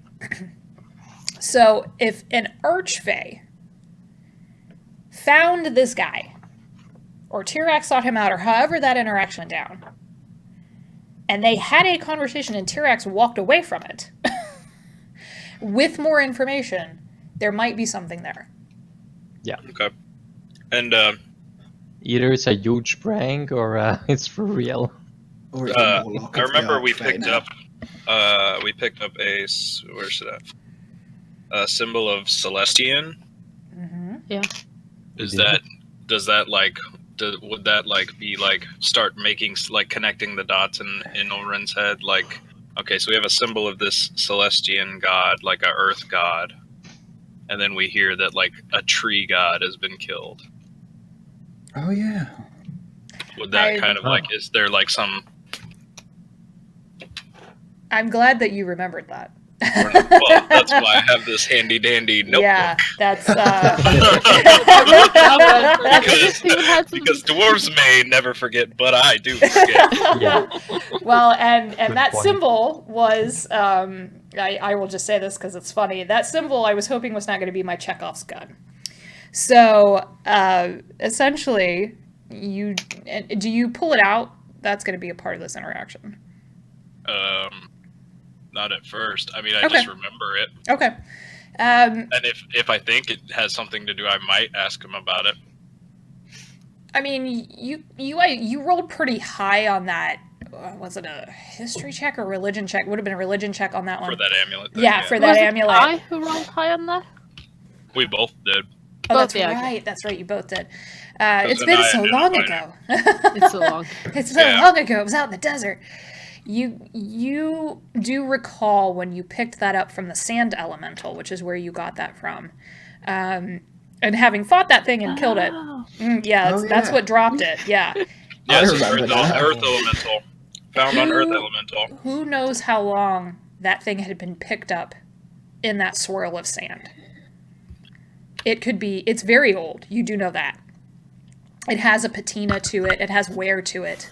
It's brittle in some places, like you would expect it to be from extreme sand exposure. Yeah, and it's probably smooth too. It's very smooth. Yeah. There's a couple of pock marks on it, but yeah, it's so the symbol of Celestian is a quarter moon turned up into a smile, essentially, with 5 stars above it. Is what that looks like. Celestian rings a bell to you. You have seen that name before, that it was a minor priest or a minor semi-deity of some kind of wanderers. Was never a full power. But it's one of those pieces of history that you never really questioned, because who writes history? Right? The winners. The winners. The clerics. Nerds. The nerds. The nerds. The generals. Right. Alicia. Go nerds! Yeah. The The archivists. The The CD mages. players. So it could be connected. Celestian might have been more than just a minor something or other that you're not sure about. It could have nothing to do with it. Okay. But it's a piece of something. Okay. It's a piece of history, certainly. I might wait Okay. for a little bit more drinking and more him getting relaxed before I bring it up, because he seems very tense at the moment. How could you tell? I don't need an insight roll for that. Super tense, yeah. Oh, and especially because he kind of like threw all of that out. And when you first met him, granted, you had met him previously as a camel, who then took you by surprise. Yeah. He was playing it very quiet and mysterious. Yeah. That's true, yeah. So this feels a little out of character for him. He has gone back to studying you all pretty closely. You get the sense he's probably naturally a cagey person. So he is going to drink with you, he's going to have a meal with you guys, and then he's going to kind of lay out the idea for this plan and where you guys need to go. After telling you about the thoroughfare. Waiting till night is probably the best.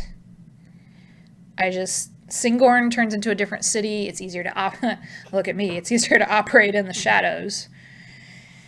And we can actually head down into the Linen Ward. The Warrens, they run underneath this tavern. I'm going to ask before it's a problem.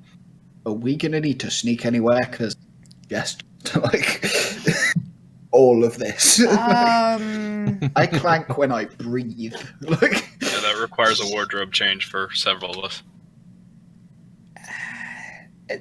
For the most part, it should be fairly straightforward. We have to just put that armor in the bag of folding and put it back on where we're in destination. do you know how long it takes to get this on? Are you kidding me? I have an idea, yes, but if you're worried about stealth, that's what I would do. Getting into the Warrens isn't a problem. I'm known down there.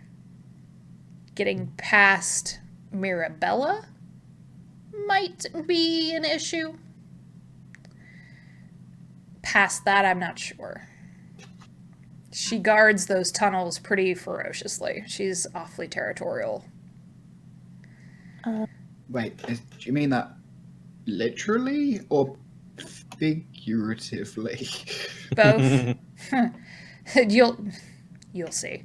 The Warrens run underneath the tavern in this part of the city. There is a... I don't want to say too much because the less you guys know, if something happens, then you can't get in trouble. Let's just say that Mirabella knows what she's doing. She runs the Warrens. She runs the Linens Guild. She would be the person to get us into the tunnels that we need to get up through the Fey Menace. But she's not going to come cheap. Oh. She'll want something. That's how she does business. Just, and he kind of laughs. Wait till you meet her. You'll see what I'm talking about. She's the hardest ass I've ever met in my life. So, killing her's off the table. You would be facing roughly 250 members of the Linens Guild. Ah. Yeah. Okay. That's Yeah. okay. Yeah. Pretty much off the table. Let's good, I'm just not be that good. real nice to this person. Yeah, I'd appreciate it if you didn't screw it up for me too. She and I have done some business That's deals fine. together. So, she's somebody you keep her on your good side. On her good side, you're golden. You piss her off, you're dead. Yeah. Well, I don't know if they're dead. You know, anybody who runs across her never shows back up again. Who knows? So probably dead. It's a decent, yeah. It's probably. I gotta fix a couple of things before we head down there. I need to tell Yurik that I'm leaving. He won't question it. If I tell him where I'm going, he's going to stop me. So, the less he knows, the better. I have to go spin a story. Can you guys handle yourselves for a little bit? Sure. Sure. Wait till night. Do a bit of shopping. Sneak in some tunnels with you. Just to forget. Yeah. Yeah. Meet me back here. You guys know, you've been here for a couple of hours now. It's mid-morning.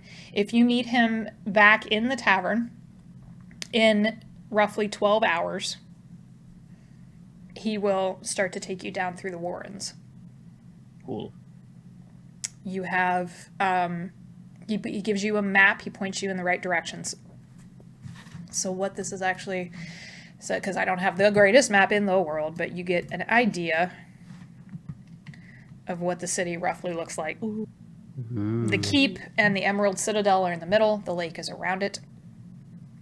You're on the northwestern side, so you're up in this area right now. The Spires of Yurik are right in that area, and the Memory Ward.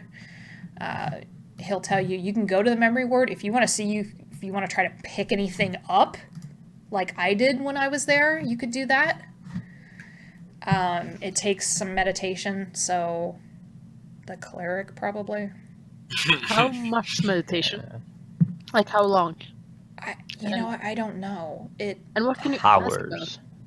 Maybe, but it's different for every person. You could all try it. It's different for every person. You might pick something up. I don't know. I don't know how the fates or the gods or any of this. Honestly, I'm questioning everything at this point. So it could work. It's up to you. There's the different wards you can explore. Just stay away from the keep. And if the card tells you to do something, you do it. I can't pull you out of the keep if you get locked up. So maybe no more. And Hazel, he's going to pull the bottle away from you. Maybe no more wine. Just a thought. Yeah. I'm fine. You've had enough, you crazy little sugar goblin. Stop it. I'm not a goblin. Yeah. I just pat her on the shoulder. It's fine. It's fine. I lean my head against Eliza's shoulder. Just like, no. It's fine. It's gonna be okay. We can have more. We can have more later. Yeah. Oh god. Hell, Falon will probably sell you his stock for the right amount of gold. Don't. Oh god. He's Don't got check bottles of that shit under there. Right. Alright. I don't know what you want to do. I know we need to buy tents. If someone's going shopping, I could do with the shield, just in case. Yeah, I would actually like to go shopping a little bit. Me too. I would love to go to the memory ward. I will come with you, because Yeah, I'm going to the memory ward as well. I have some things I need answers to. Split the party. We're splitting the party? Yeah. Okay. All right, so to the memory word, Alicia and Ulrin. So it's half shopping and half vision. Okay, and Neuraxis, you're Yeah. going with them as well? Yeah, I'm going to the memory ward. Okay, and Hazel and Torkel are going to go to the thoroughfare, to the Tarn ward during the day. Okay. Let's do... Whenever is best to go. Well, Whenever it the opens. better stuff comes out at night. Okay, so I guess we can wait then. Up to you. Yeah. I mean, it's general supplies during the day. It's the more fun stuff once the sun sets. Yeah. Well, I Like tents do is need daytime, general though. supplies, but if we want fun stuff as well, we might as well it all in one. Yeah, I'm you get pretty the sure. you get the I'm feeling pretty that it's sure not I'm a... not gonna get any black powder in there. But At night, maybe. well, even at night, black powder in Syngorn doesn't sound very likely. But I do need other sorts of materials Yeah. if I want to make another gun or do repairs or whatever. Okay. So you guys want to all head to the memory ward then? Then Hazel shop at just, night. Yeah. Hazel just shoots out of her seat, grabs Torko by the Yeah. hand, and is like, "Let's go!" And just like God. pulls him behind, and it's just like rushes out of the tavern. No idea where she's going. Oh, Really needs to run. Oh man. Okay, so I'm trying to see if I messed up my notes. There we go. All right. So you I'm guys, yeah. No, I was gonna ask Olrin if we could buy one more bottle of the wine thing and just put it in the bag for later. Aw. For Hazel. and just don't tell her. It's All Yeah, right. don't tell her, but just do it. Yeah. After Hazel runs out with Torkel, I'll walk up to the bar and ask him for a couple bottles of that strawberry stuff Yeah. and put it in the bag of holding. Yeah, it's a gold piece for the 2 bottles. Okay. Yeah, he seems to be more than happy to get rid of it. Quite honestly, that's the only person that I ever saw drank it and liked it, so more power to her. If she can drink it, she can have it. And he will actually hand you a 3rd bottle and say, "On the house, because I don't want this shit behind my bar anymore." That's the last of it. So, All right. it's all hers. That's a great price. Okay. So you guys head off to the memory ward. As I move my stuff around here. All right. So you guys head off to the memory ward. It is a winding stair. It's called the 1,000 Steps, and it leads up to a gate here. The very almost sterile, hushed nature of the city is overwhelming.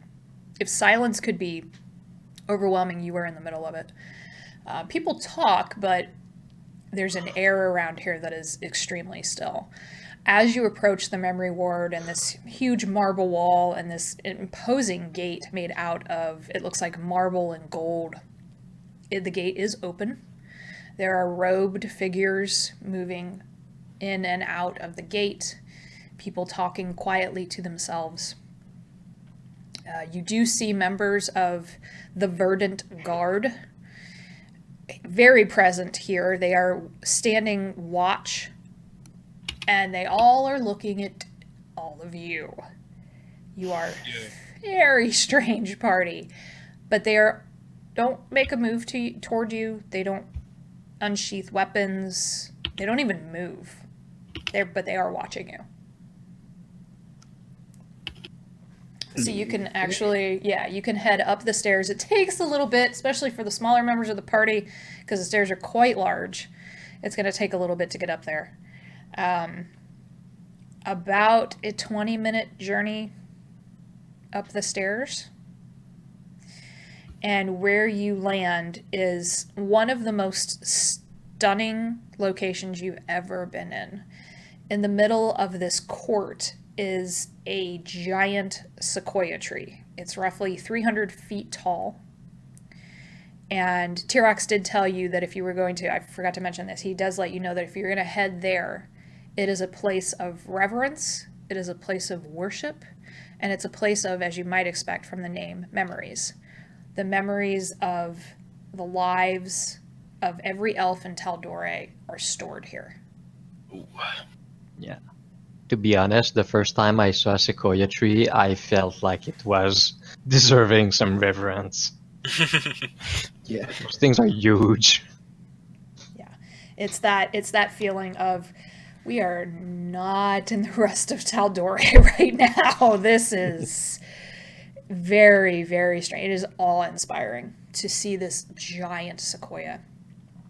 As you approach the front part of this giant courtyard could probably hold thousands of people. It could probably hold the army of Syngorn times 2 or 3 in here. It is a huge piece of land. And as you start to move through, there are little, it's strange. There are little violet wisps that come floating at all of you. And then they swirl around you and they take off. And then more come, and then they swirl around you and they take off. And one of the robed figures off to the side as you're walking along kind of laughs a little bit. And she says, they haven't seen anyone but elves and the occasional traveler. You all are very exciting to the memories here, you have to understand. Okay. She has a hood up, but you see bright green eyes and a little bit of dark brown hair kind of peeking out from the hood. And she just smiles at you and says, "This is the memory ward. I hope that you find what you're looking for. I'm one of the keepers here." How do we find what we're looking for exactly? Is there somewhere we should sit to see? I mean, you could go. What I would do, since you're probably, I'm assuming this is your first time here, I would wander until you get a feeling, until you feel like this is where I should stop. And then you turn your attention on the Sequoia of Remembrance, and you wait. And you see what happens. Okay. I just start walking around to see if I feel anything, like she said. Yeah. Okay. Oh, it'll be like, we'll meet back here at mid-sun or whatever, in a couple of hours, basically. Not Yeah. just give her the old bow and mini thanks cleric thing, and go walk around as well. Okay. The 5 of you start to kind of wander in different directions. And you see more of these. They're in dark purple robes. You see more of them. There are some merchant stalls here, but they are weirdly not busy. They're all just standing there. Maybe you're not sure what is going on there. That tree in the middle is definitely the center of attention here.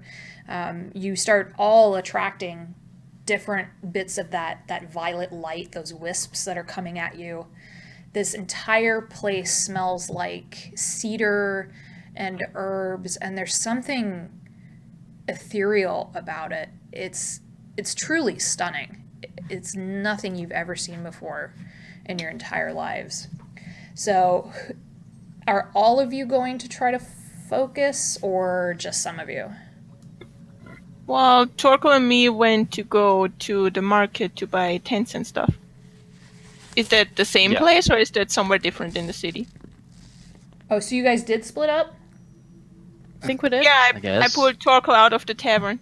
Okay. And just Alright. ran Yeah. off. I'm just following, I guess. Yeah, Okay. I thought it was normal shop with those two now, and night shop Yeah. all of us Oh, later. okay. I misunderstood. I'm sorry. So the 3 of you who are wondering, we Right. will go back to Torkel and Hazel in just a minute. The 3 of you who are wondering, if all of you could please make intelligence checks for me.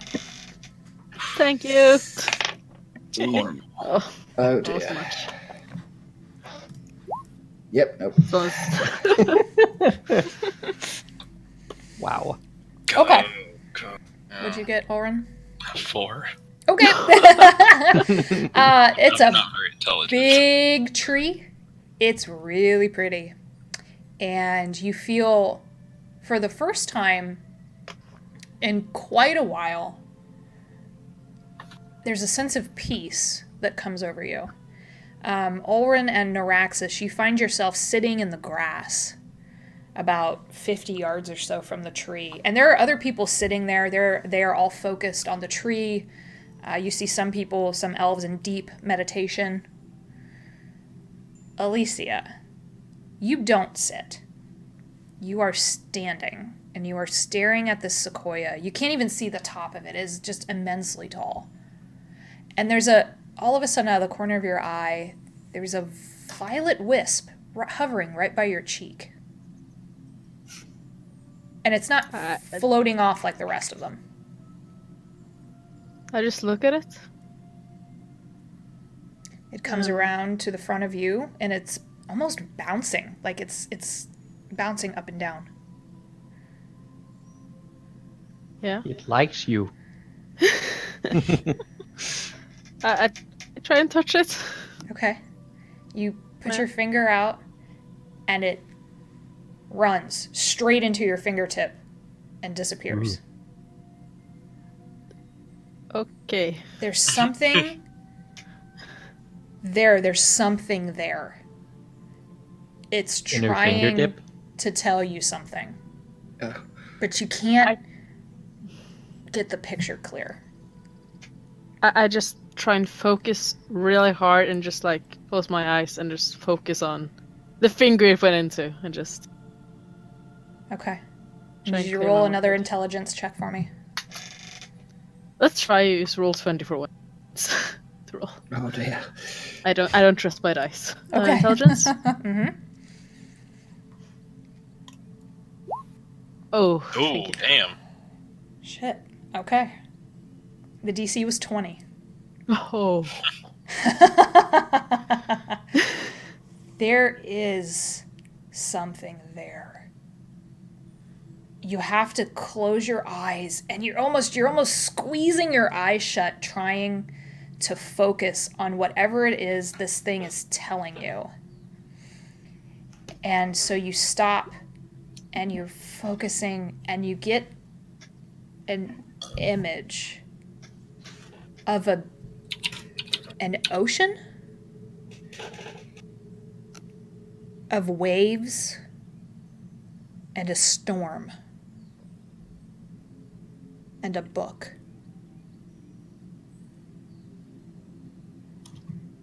And the last thing that it leaves you with is the name Vogan. Vogan? Vogan.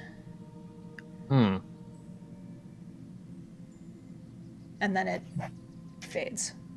Yeah. You recall Tirax describing that feeling to you like being in a waking dream. That he had just been given an unshakable truth, but something he had no evidence of.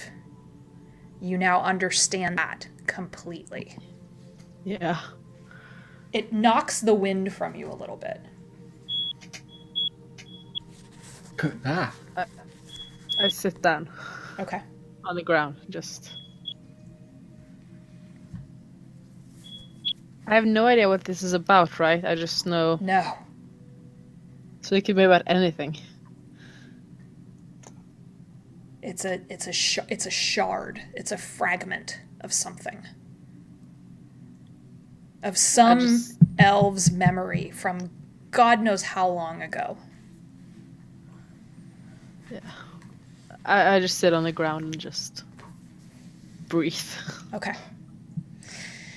That same purple-robed figure who had greeted the three of you when you entered comes over to you. It takes a while. It's probably 20, 30 minutes before she approaches you. And she sits down beside you and takes your hand. And she says, You were gifted, weren't you? I think so. You were gifted with something. You understand that, I mean, most people they can visit here every day for their very long lives, the elves here, and they do, looking for memory or truth or fate or love or whatever it is that their heart desires, and you walk in this gnome and you're gifted. That's incredible. Do you know how rare? I don't know if it's a good thing or not. Oh, it's a good thing.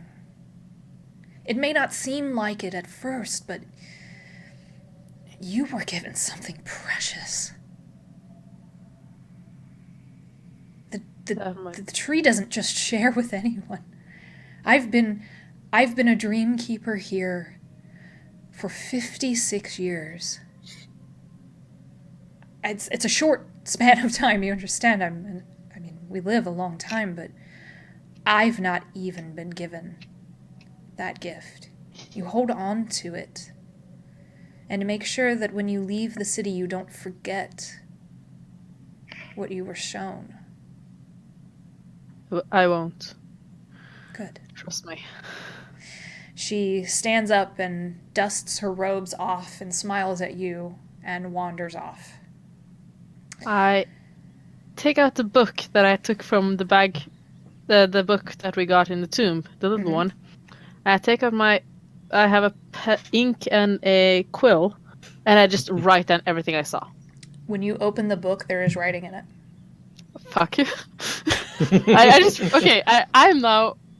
I then take out my spell book and use the last page there, write everything I saw, and then I go back and read what was in the book. All right. Dear. So at the top is the word Vogon. Yeah, I was gonna say you probably should have read it before writing. Yeah. A notation that says ocean, water, book. Yeah. On the second line, there is Sylvanus, the Tree Father, the Silver Oak, Gaia's that's a fun book. Sash. What was that thing? Gaia's Sash.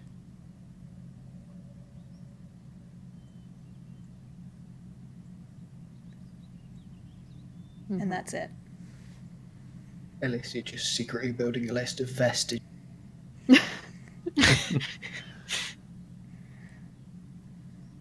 Okay. So on that note, then we'll flip to the shopping episode. Okay, so let me pull up the thoroughfare map, which is sadly only at night, but you guys can get the idea of what that looks like. Here we go. Okay.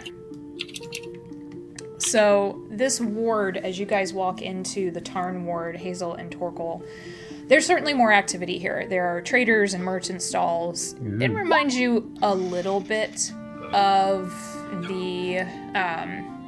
hold on just a second because my track is being crazy. Stop it! Yes, I get it. You're like weird forest elf music. Quit it! Okay.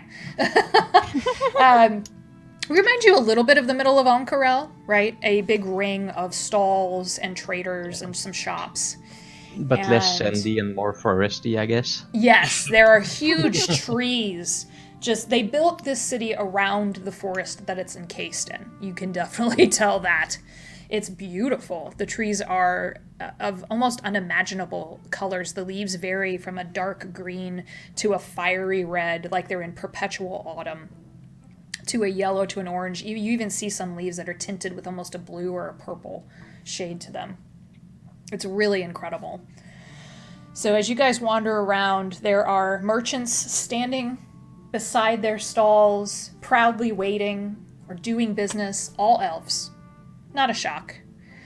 There are more traders here, though, and the people who are buying or shopping or doing some active trading are of different races. You do see the occasional halfling. You see some humans. Humans are decently prevalent here. Couple of gnomes. a dwarf. And I'm or the only two. dwarf. No, there are a couple There's of dwarves wandering around, but they are definitely merchants or traders of some kind. They look like, working class Right. people. Yeah. So you guys can Oh my definitely gosh! wander. Sorry. No, you're fine. I was gonna start just going into the thing like that Hazel's just pulling Torkel to around Terry. So I was like, oh my gosh, look at the trees and look at the elves and all the other people. Oh my gosh, there's so much stuff. Here is the great Torkel. Oh my gosh. And I'm just like, Look at this thing over here. yes. It's good bonding time for you guys. Yeah. I'm just slightly looking at whatever she's pointing at the time. Okay. I'm keeping an eye out for anything that is of actual practical interest. Okay. Why don't you both make investigation checks for me? Sure. Oh, man. Halo's all hopped up on that wine. Yep. I tried so hard to keep her sober, but See, that's what happens when you're not too distracted. Yeah. That roll is actually really good for Hazel. You are very distracted. There's lots of shiny things.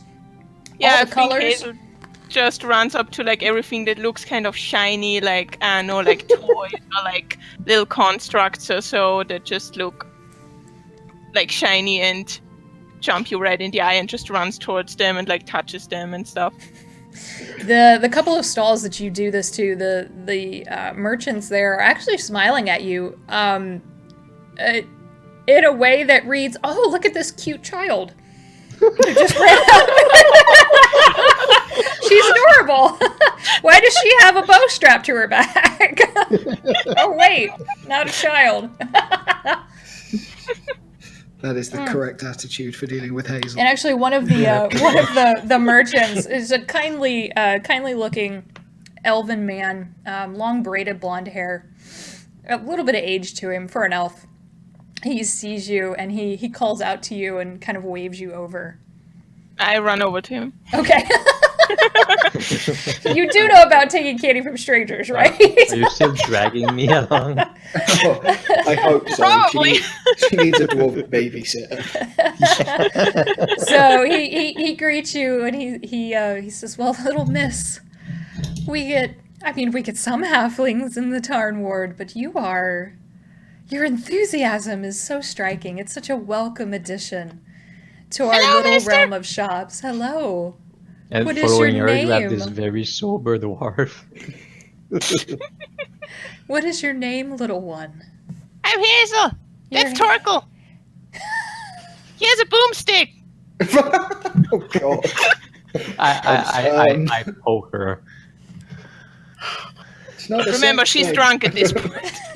Right. Oh my gosh. He's not even he sees you, Torkel, but he's not interested in you. He's kind of that's fascinated by this little halfling. Super excited halfling. And he says, "Well, I am Ilras, and it is a pleasure to welcome you to the Tarn Ward. Would you care to browse?" And you look behind him. He has every manner of fruit you could possibly think of in this stall. And it's fruit of Can I have fun? what would you? I have everything as mundane as The apples sweetest to one. Do you have strawberries? pomegranates to strawberries. I actually hold on, just I actually am gonna frickin' roll to see if he has goddamn strawberries as I drop Roll the for dice. strawberry. There we go. The druid dice says that he I dropped my dice. No, come back. Hold on. DM is dropping everything. Crap. The I don't know druid where it dice, went. decider of plants and vegetables. Basically, yeah. I thought it was appropriate. Yeah, it's here somewhere. Anyways, let's just roll that again. He does, actually. He goes behind the stall and pulls out a small wicker basket of the brightest red ripe strawberries you've ever seen in your life.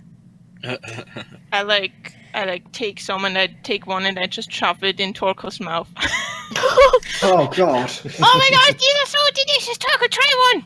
Do you pull his beard down so you can open his mouth? I humor her for now. It is the most ripe, beautiful strawberry you've ever tasted in your life. Okay. It explodes in your mouth with sweetness.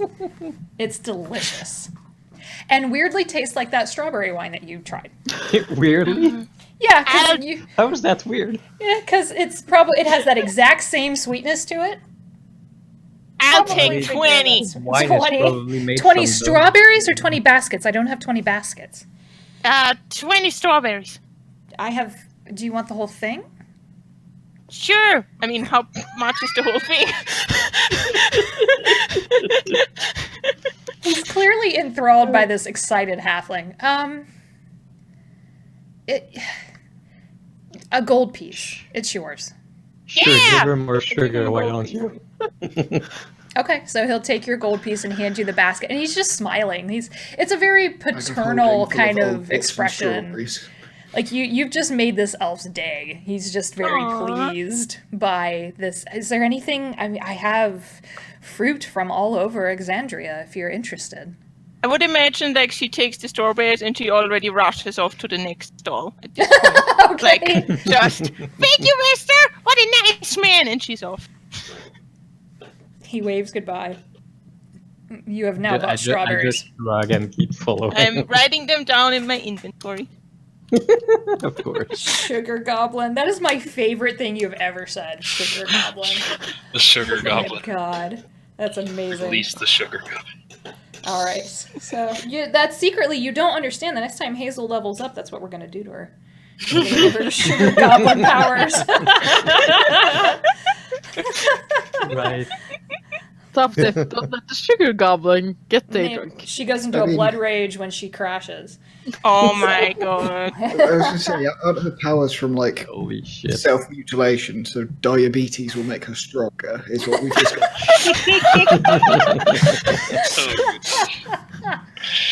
Oh my goodness. Okay, so that happened. Yeah. Yep. Why is my thing not working? My music goes away every time. Okay, let's try that again. It's weird. It is weird. I know. It's roll 20 being roll 20. Okay, so if you do Yeah. a little looking around, you do manage to find. Yeah, you had a really good investigation check. You do find a general goods stall where there are tents folded up Okay. and bound together with some twine. They will suffice. They'll do what you need them to do. They'll protect you from the weather. They're nothing fancy. Right. Well, it's just what we need, so. Okay, yeah. How many people fit in one tent? The larger tents hold 2. The smaller ones hold 1. Okay. So hold on a second. So I guess I'm gonna take Okay. 3 of the larger ones. Okay. Well, or do we need two-man? Because then one person will be on watch and 4 people will be sleeping. No, we're gonna be comfortable with much room. So there will be one large tent for the short ones, a large tent for the dwarves, and one large tent just for Naraxis. Tirax and his sword. That's the And his sword. He's the other person. Okay. The merchant here is another elven woman, a little bit younger. She seems to be taking orders from an older elven woman kind of behind her. Looks like a mother-daughter setup kind of a thing. And she will sell you the 3 tents for 20 gold pieces. Sure. Okay. So you trade over the 20 gold for these 3 tents. They're pretty large. She offers to, if you don't want to try to carry them through Syngorn, because it's a bit of a walk back to the tavern, she will have them sent by wagon in the next hour or so over to the tavern if you would prefer. Yeah, that'd be great. Okay. It's like it's free chart or free delivery, basically. Yeah. It's tent Amazon, yeah. So that happens as you wander around a little bit more. You can you talk to a few more of the merchants. Again, all elves, but the traders who have brought items into Syngorn are varying races. Is there anything else that you're looking for? I don't suppose they have any sort of materials that I might be able to use for my tinkering. If you ask around a little bit, the one shopkeeper in particular will tell you to wait until the thoroughfare opens. Okay. At That's dusk. what I thought. Yeah. If you, he has a few bits and pieces he's picked up over his travels. He leaves Syngorn pretty frequently, this one elven man, but he said if you're really looking for, that's when the arms and the armaments and the more interesting things come out. He does lean down to you as you start to walk off, and he says, just understand that you won't see any of us day traders in the thoroughfare at night. There are two very different businesses, so to speak. We give you a fair price. The thoroughfare is notoriously overpriced, so just beware of that. Well, thank you. I just thank him and go on my way, keeping an eye on Hazel. Okay. Hazel, what are you doing? I imagine more of the same, just running around, looking at stuff, eating strawberries along as I go. Okay. Being a sugar goblin. Hazel comes back to you, Torkel. Strawberry red all around her mouth. A little bit like when she transformed into a were-tiger and she bit that guy and she had blood, except this is all strawberries. And she runs up to you. There is a flower in her hair. Of course. A bright yellow daisy. There's a flower in her hair. She has a tiny wooden doll in one hand. Aww. And a giant apple in the other. Wow. Torkel, the people here are so nice! Look at all the stuff I got! They actually are nice, yes. You look behind her, and there is just a row of smiling elves watching her. I love this place! She says Hazel? with her mouth full of strawberries. Yeah. Hazel, if you pat your pocket, there's another apple in there. I give it to Torkel. I'm like, here, have one of those! Thanks. You're welcome! This is like I'm the gonna eat the curmudgeon and the apple. child. This is like... I'm gonna eat the apple because I figure I'm gonna need the energy. It's the best apple you've ever had in your life. Good, I need that. It's amazing. So that's how you get free stuff at the market. Be a child, apparently. And as I eat the apple and I look at Hazel, gears start turning in Torkel's brain, and I'm thinking, we can totally use this. Oh, Hazel just smiles at you with big eyes. Weaponize the halfling. Yeah. Weaponize the halfling. There's your tip for the day. Weaponize the halfling. Weaponize the drunk halfling. Weaponize Hazel. There you go. All right, so you guys can slowly start to kind of make your way back. Back in the memory ward, Ulrin and Noraxis, you have been sitting there, frustratingly so. Nothing is happening. It's very pleasant. It smells wonderful here. There's almost an indiscernible song or music in the air. It's gorgeous, but nothing is happening to you. How long do you each stay in this kind of semi-meditative state before you get frustrated? And I think I'm gonna stand up and try and walk around again because it's. I guess that spot isn't what called to me, so. Okay. I'm gonna try and find another spot. Sure. If you guys each want to try one more time, you can roll another intelligence check. Alicia is still kind of in her trance, basically. yeah, sure. Noraxis is content to sit and just enjoy the peace for a little while, if nothing else. It's been a weird couple of days. 13. Okay. Again, DC of 20. Gross. Yeah. That's one way to put Might it. have to be intelligent. Not great. We're not made for elf memories, clearly. Yeah. But the gnome is, apparently. So Again, it's very peaceful. There's a sense of quiet that comes over you. It's nice to not have to think for a little while, especially after everything you've seen and this weird tiefling and his weirder story, and it's almost too hard to believe, but you do look over at Alicia, both of you. She is on her knees, not even fully, like, sitting, and you do see her almost reel back, and then she slowly sits down in the grass. For the two of you, it took 3 seconds. For Alicia, to you, it felt like a day where all of this happened. Oh. Yes, as soon as there's like a freak out or she starts falling, whatever, Tirax is like his feet and across the like courtyard. Same.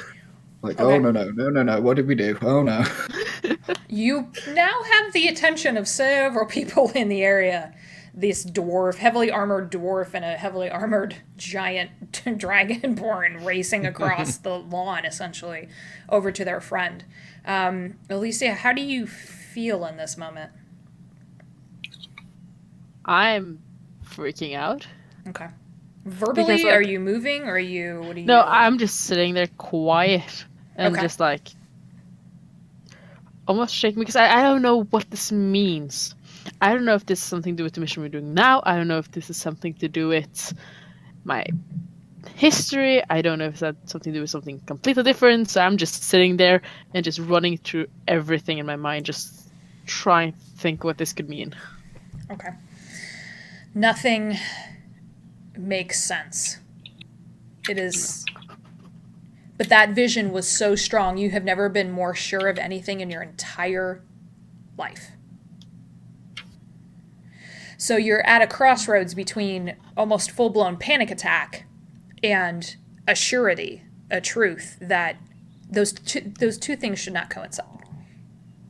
Yeah, I'll just like scoop her up like the way you hold a baby because she's only tiny. That's Okay. a huge frame. Just like, okay, it's gonna be okay. We'll get you back to the inn. Like, breathe. Like, Ulrin, we need to go. We need to like go now. Yeah, and I start like leading the way out and back to the tavern. Okay. It's another 20-ish minute walk. You are slowed a little bit over your worry for your companion. I'm also staring down at the page in the book that now Okay. has writing in it. And also I'm showing it to Ulrin to see if he also sees it or if it's just me. No, it's there, Ulrin. Huh. And that was the empty book that we got out of the caves. I threw this at you. It had nothing then. It has something now. Okay, we'll have to look at the others when we get back to the tavern. See if they're Please, all please. the He same. was right. He's right. They were connected. He was right. Huh. Okay. Let's get back to the tavern and get you feeling better first. Hush now. It's okay. It's... Fever dreams are not a good thing. yeah. Oh no. Okay, so you guys head back. The two pieces of the party do eventually meet up. We'll switch scenes back here again. At the Dryad's branch, Tirax is not there right now. Ignore him. Get rid of him there. It's probably mid-afternoon at this point. You were in the memory ward a lot longer than realized. Torkel and Hazel have been at the Dryad's branch for a couple of hours. Oh boy. No, Yeah. I've calmed down at this point. I'm still holding my doll, but I've calmed down a bit. You're very close to like an afternoon nap, Hazel. You're very close to like complete sugar crash, head on your Oh, no. arms. You've got the doll out in front of you, and Torkel is sitting there. And then you guys see the rest of your party walk in. Hey guys. Ah. He How was right. Torkel, how was the trip? Exhausting. Well, But we got tents. He just like holds Alicia out like a football, just like.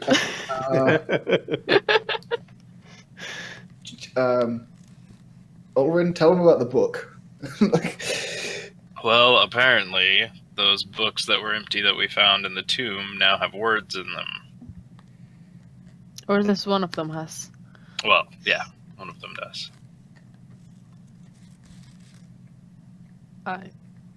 And I'll pull some of the other books out and hand them to Alicia. I start flipping pages of the books that I'm given. Alicia, are you okay? You look a bit pale. I saw something. And there. Mm. And I just keep flipping the pages while I'm talking. Those books all say the same thing. All of them. Nice. All of them. All of Holy them. shit. All of them. Okay. Well, Hubert's gonna be interested in that. You do notice, Alicia, the handwriting in them is all different. Yeah. It's written in wide slashes. Some of it is very That's not delicate creepy at all. calligraphy. Some of it is almost a cuneiform. Some of it resembles runes that you can read weirdly. Yeah, I was gonna ask what languages this is written in. Is this just common Some or of is it... them are in common Naraxis, some of them are in Dragonborn. The dwarves can read the dwarvish ones. There's halfling, there's gnomish.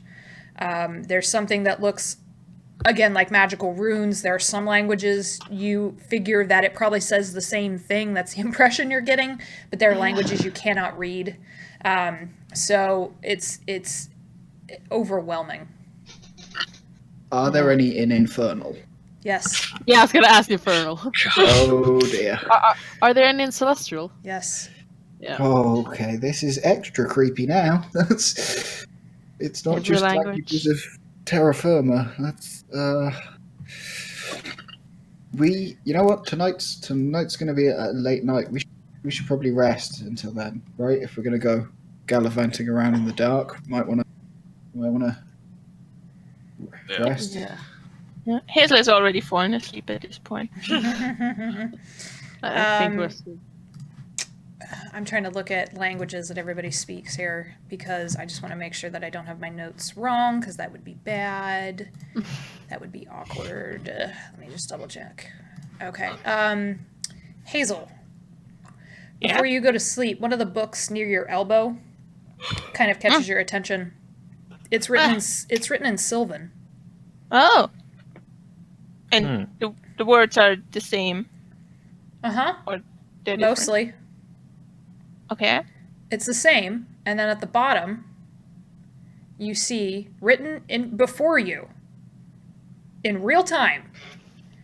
Come find me, Artigan. Guys? Like, as in the writing is appearing on the page. As you look at it, Oh, come find shit. me. Guys? Yeah, it says, "Come find me, Artigan." Damn. I go to Elisa, can I borrow a pen? Yeah, I give her my quill and bottle of black ink and just... A pen. Can I write in the book where can I find you? In Sylvan. Okay, in Sylvan. You write it. Nothing happens. The words are there. It's not a book of texting. It's Is that a Facebook? oh no. I wasn't gonna go there, but sure. Book of many faces. I show it to the rest of the group and translate to them what it means. The rest of you I do not cast- see it. Oh. I cast comprehend languages. Guys, I swear I just saw it. I mean, I had a rough day, but I swear I'm not crazy. Okay. It is there! Okay, Hazel. Okay, we believe you. Calm. Like, Calm. okay. I cast comprehend languages and touch the book because I think it's touching if you're reading something. It's in Sylvan, which you now can read. Yeah. And it says the same thing that the rest of the books do, that the first book did. Yeah. The only thing that is different to you is the name Artigan. Yeah. Okay. Yeah, Are you're we telling the about truth. to sneak into his house? Maybe that's his way of saying we got his permission or something. Possibly. I mean, it couldn't hurt, right? Do we know? If we- Does he live in the house? Or I I mean, thought it's it's- named after him. You haven't asked anybody about the house. What Tirax told you is essentially that, when the city came back from the Feywild during the attack of the Chroma Conclave, that the Fey had overtaken this manor house, and the elves call it the Fey Menace. But it's more widely known by the Fey, which he has a little bit of experience with, as Artigan's Lodge. Yeah. So whether it's his or whether he was simply the impetus behind, And no one can get in there from like the street, go in the door. That's not a thing, right? They probably No. tricked them or whatever. Yeah. yeah, Tirax did let you know that people have tried, but they don't come Yeah, back. yeah. Or if they come back, they show up on their own doorstep in pieces. So that's why he had suggested the Warrens, because there's a tunnel. Well, I guess I think we still go with Tirax's plan. yeah, I agree. maybe Yeah. we'll meet this Artigan guy in there.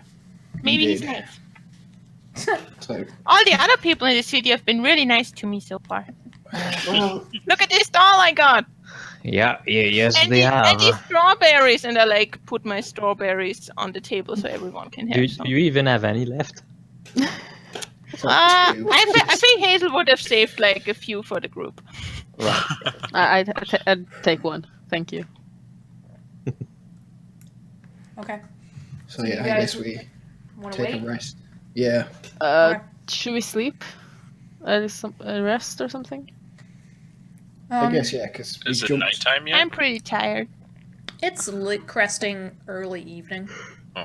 He had asked you had arrived, let's say you had arrived in Syngorn roughly at 10 in the morning. He was going to meet you in the Dryads branch around 10 in the evening. But the thoroughfare opens up a couple of hours before that. It opens up at sunset. Ooh. Oh, so I guess we wait until the thoroughfare. Well, I am. Don't know about anyone else. Yeah, I will. I want to take a short rest at least. So Mhm. Yeah, we've probably got that long. Yeah. Yeah, you guys can do that. If you want more food, that can be ordered, not an issue. The bartender is actually kind of beguiled by the fact that you guys took all of his wine. It's like you did him a favor. So he was more than happy to get rid of it. So he pours you a round of ale on the house, makes a little bit of conversation with you, tells you a little bit more about the thoroughfare. Again, kind of what Torkel had learned also, that everything there is extremely expensive, that you need to barter. But everything there is a fine elven make. It is very finely made. It's finely crafted. You cannot find better. I become less Taldore. interested, strange. Find better in Taldore. Whoa. Whoa. Well, Well, this is an elf you're talking to. Yeah. Yeah. Yeah. To be fair, I'm definitely. supposed to check in single people making armor out of weird things. Yeah. That's what the That's market woman exactly told me. That's right. Yeah, and you guys can, talk with him a little bit. He's a pretty jovial fellow for an elf.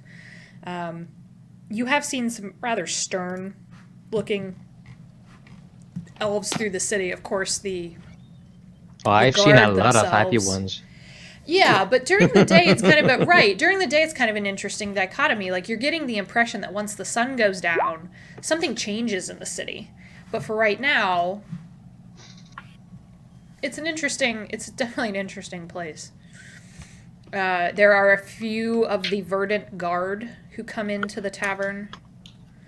They stay for a little bit. All of you make perception checks for me. Perception. Perception is...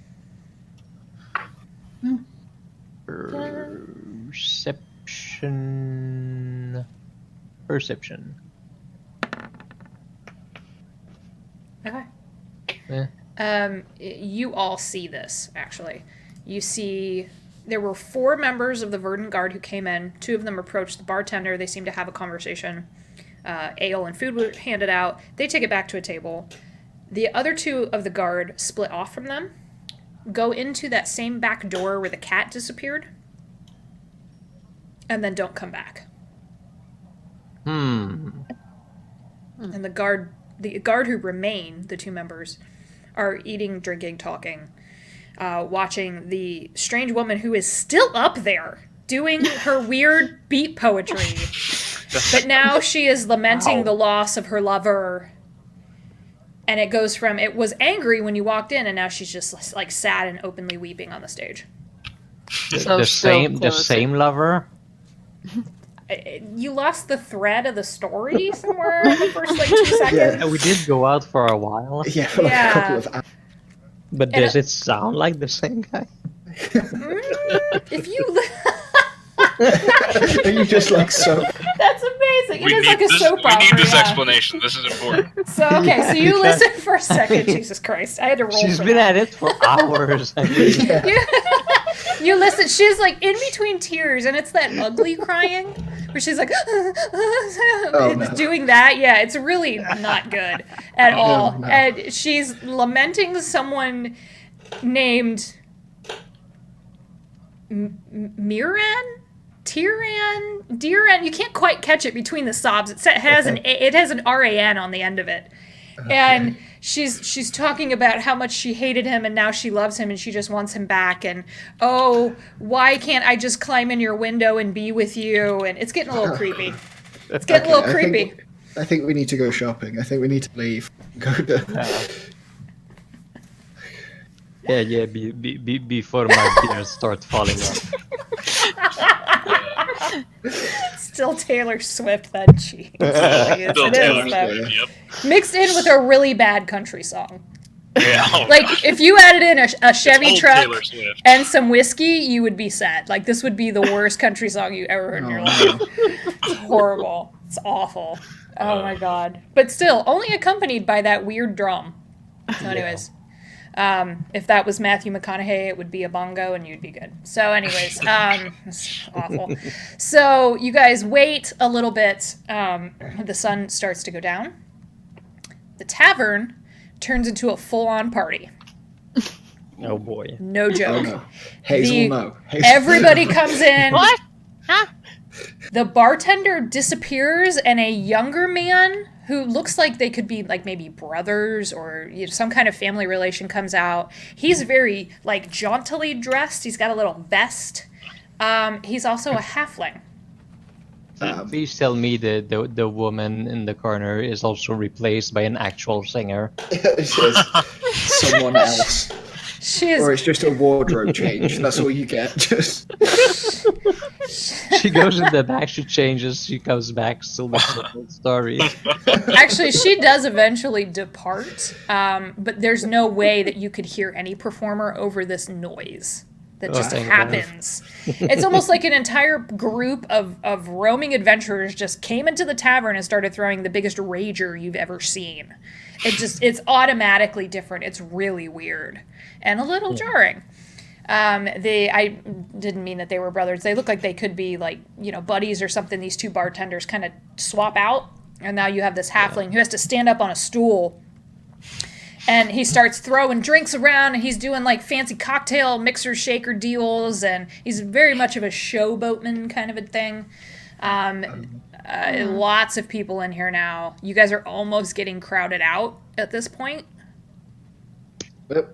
Time to go. Are they still all elves? It's more mixed company now. Oh. All the shopkeepers have come in here to get turned up. You do actually, that's dead on. Yeah, Hazel, you recognize several of the shopkeepers you had met with previously, a few hours before. The older elven man who had given you the strawberries sees you and waves. I wave back. Okay. He seems very pleased. And then goes and immediately carries 4 cups of ale to a table and starts chugging all of them. Oh, God. It's like watching Grandpa drink. It's like oh.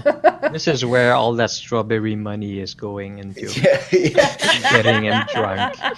It's like the same coin. You can see the There's a secret strawberry trader in the back. There's like a black market fruit ring going on. Oh no. All right, yeah. so you guys can head out, and I am actually going to call it there. So we will right. start up the next game as you guys wander the dusky, darkened streets of Syngorn into the thoroughfare of the Terran Ward. Yay. Yay. All right. Shopping Oh, episode. With strawberries. Shopping and drinking and meditating and blood expositioning. Yeah. Yeah. All Wiki right, visions. so I am going to stop the recording.